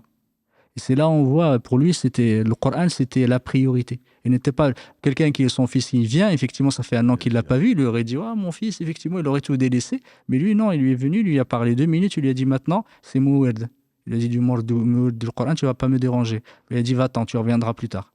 Et c'est là où on voit, subhanallah, on se dit, ça m'a interpellé, je me dis, il y a encore des gens, alhamdoulilah, subhanahu wa ta'ala, a mis cette lumière dont tu as parlé tout à l'heure. Il y en aura toujours. Et il faut s'en inspirer. Faut pas dire que c'est trop tard. Alhamdoulilah. Il faut pas dire que voilà, on n'arrivera jamais à la cheville de ceux qui nous ont précédés. Il faut voir que cette personne, il n'y a rien qui le distrait du Coran. C'est tous les jours. Et regarde, alhamdoulilah, que quand il produit, les chiens ne font pas des chiens ou chiens ne font pas des chats. Je ne sais pas ce qu'on fait, dans quel sens on peut le dire. Mais alhamdoulilah, c'est quand on voit ça, on voit d'où ça vient. Et qu'effectivement, alhamdoulilah, il y a quand même il y a du résultat. Quand on aime Allah subhanahu wa ta'ala, qu'on lui consacre toute notre vie, Allah subhanahu wa ta'ala nous donne de ses bienfaits. Et parmi les plus beaux bienfaits, c'est les enfants pieux et les enfants, alhamdoulilah, qui sont savants. Et alhamdoulilah, je finirai par ça parce que ça m'a marqué, ça a peut-être inspiré certains à dire qu'effectivement il n'est jamais trop tard et qu'on est, alhamdoulilah, malgré les siècles qui nous séparent de nos pieux prédécesseurs et des meilleurs d'entre nous, et alhamdoulilah, il y a toujours du bien dans cette communauté. Barakallah fik, Mohamed. Je vous propose de prendre un dernier appel, Inch'Allah, et on va s'arrêter là, il commence à se faire tard. Allô, salam alaikum. Allô, salam alaikum. Alaikum salam. Désolé, en fait, je voulais savoir, vous voyez la prière des Maghreb, je ne sais pas si je la prononce bien ou pas. Et mon mari, en fait, à chaque fois quand je vais la prière, il me dit, non, c'est encore très tôt, il faut attendre 6 minutes avant de faire la prière. Je ne sais pas si c'est bien ou pas, je voulais savoir, en fait. Il dit, c'est encore très tôt, regarde dehors, il fait encore, non, tu ne peux pas la prière, là, il faut attendre. Après, moi, je ne sais pas, en fait. La prière a des heures. Le Maghreb en particulier, c'est une période qui est relativement courte.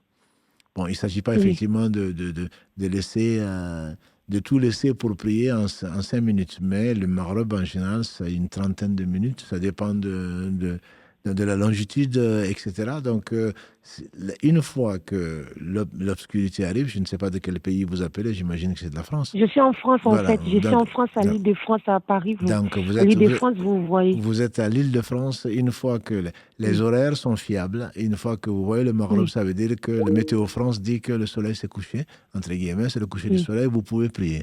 Après, si vous voulez faire prière à votre plaisir à votre mari, vous pouvez attendre 5 minutes de plus. Inch'Allah, il n'y aura pas de mal. Il n'y aura pas de mal, mais ce n'est pas la prière. La prière avant l'heure n'est pas acceptée. Elle n'est pas valide, donc elle n'est pas acceptée. Mais le Maghreb, il ne faut pas trop traîner, quoi. Parce que c'est la prière, c'est la période la plus courte, mais vous avez quand même un bon quart d'heure pour le faire.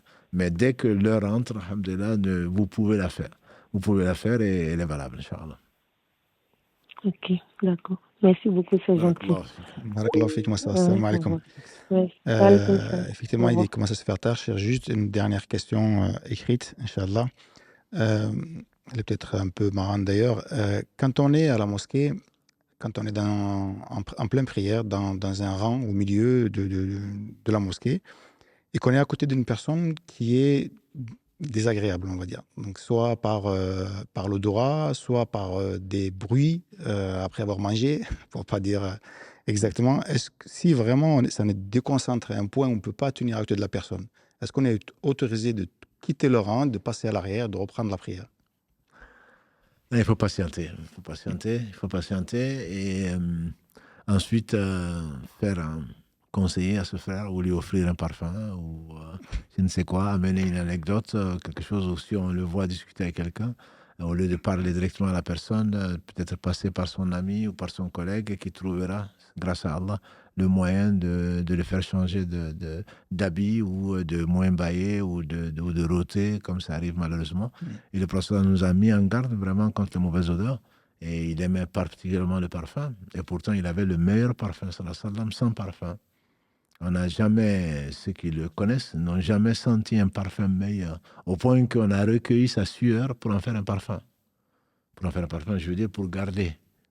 Donc, il faut sentir bon, il faut essayer de sentir bon, il faut éviter de gêner les gens. Mais si la personne arrête la prière, elle aura perdu de patience. La patience fait partie de la prière. Elle essaye, alhamdoulilah, de le faire pour Allah, de patienter ce temps-là. Et maintenant, la personne est identifiée. Donc, j'imagine que soit à cause de sa casquette, soit à cause de son vêtement, et si elle n'en change pas, on évite bien sûr quelqu'un comme ça. Et si vraiment il n'y a personne pour conseiller cette personne-là, je lui dirais d'aller voir l'imam et de lui raconter cette histoire comme il te l'a raconté sur Instagram. Et donc, l'imam se doit de profiter d'une occasion pour dire l'importance de la tenue, l'importance de le respect de la prière, etc. Surtout quand il a identifié la personne, quand elle est là ou elle n'est pas là. Au moins rappeler ça pour que la personne se sente concernée. Voilà. Mais il ne faut pas quitter le rang pour aller... sauf si on n'a vraiment pas le choix. Si on peut patienter, il faut patienter. Plutôt que d'arrêter ensuite d'aller faire sa prière seul. Je lui conseille. Barakallah fik, Cheikh. On va s'arrêter là, Inch'Allah. Juste, je m'excuse auprès de tous nos frères et nos sœurs qui ont posé pas mal de questions juste quand on a commencé à prendre les questions. Et notamment la sœur aussi qui voulait poser 2 questions quand on l'avait eu par téléphone. Alhamdoulilah, on s'excuse. On avait mis des règles que j'ai oublié peut-être de rappeler en début des questions. Donc, ne nous envoyez pas pour ça, Inch'Allah, parce qu'il y a beaucoup de monde et là, il y a encore beaucoup de monde qui appelle. Et peut-être, je pourrais rappeler qu'on va lancer la nouvelle émission lundi, où là, vous aurez pendant 1 heure et demie le loisir d'appeler autant que vous voulez, Cheikh, pour échanger avec lui. Et je vous laisse, Inch'Allah, Mohamed et Cheikh, clôturer cette nouvelle émission. Barakallahu fik, jazakallah khair, je sais pas, Cheikh, si tu veux. Non, c'est juste comme j'allais le faire. J'allais le faire. Je te laisse le dernier mot. Barakallahu fik. Jazakallah khair, justement, barakallahu fik, on va dire, alhamdoulilah, les esprits se rencontrent. On va pas dire grand, mais juste les esprits. Alhamdoulilah. En tout cas, barakallahu fik, Cheikh, effectivement, par rapport à ces livres, est-ce qu'il y en a beaucoup qui nous ont posé la question sur certaines références en français concernant l'histoire de la jurisprudence. Il y a ce livre qui s'appelle L'histoire de la législation. Mais en fait, alors juste pour une petite remarque, c'est un résumé et non pas le livre, parce que le livre originel est beaucoup plus volumineux. Et d'ailleurs, en arabe, ils ont mis khola, ça veut dire que c'est le résumé. Et en arabe, en arabe, ils l'ont mis, en français, ils ne l'ont pas mis. Du coup, ce n'est pas le livre original, c'est juste un résumé. C'est pour ça qu'il est assez court. Mais le livre, effectivement, ce livre de Abdou Wahab Khallaf, qu'Allah lui fasse miséricorde, un des ulama de l'Azhar, qui a écrit, il fait partie des livres de référence et sur l'histoire de la législation. C'est un savant qui est contemporain, qui a effectivement écrit de façon assez simple, qui correspond un peu à l'écriture académique. C'est une traduction de l'arabe. Et aussi ce livre-là, qui s'appelle L'introduction à la jurisprudence islamique, de Mohamed Bazamoul, et qui effectivement introduit quelques principes de la jurisprudence, des fondements de la jurisprudence, justement.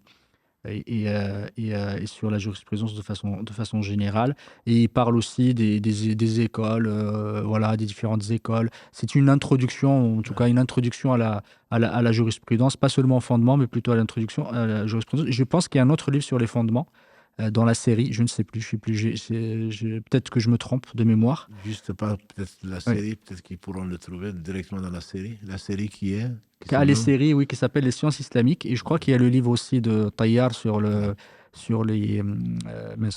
sciences du Coran. Je crois qu'effectivement, qui fait partie de... Et je crois que je ne sais pas s'il n'y a pas un 4e livre, il me semble, sur cette série. Je ne sais plus c'est lequel, mais peut-être c'est sur les fondements de la jurisprudence, je ne me rappelle plus. Et d'ailleurs, il y a le livre dont on a parlé, le livre Risala de l'imam Shafi'i, si vous voulez aller regarder, qui a été traduit aussi en français et qui existe, et qui était un livre pour l'époque qui était assez simple à lire. Hein. Il n'est pas extrêmement complexe par rapport aux livres de fondements de jurisprudence qui ont été créés après. effectivement, et c'est un livre beaucoup plus... C'est très, très intéressant à lire. Et là, on voit transparaître l'intelligence et la perspicacité de l'imam Shafi'i, qu'Allah lui fasse miséricorde, et la clarté de sa jurisprudence. C'était une jurisprudence assez claire, et il n'était pas dans la complexité.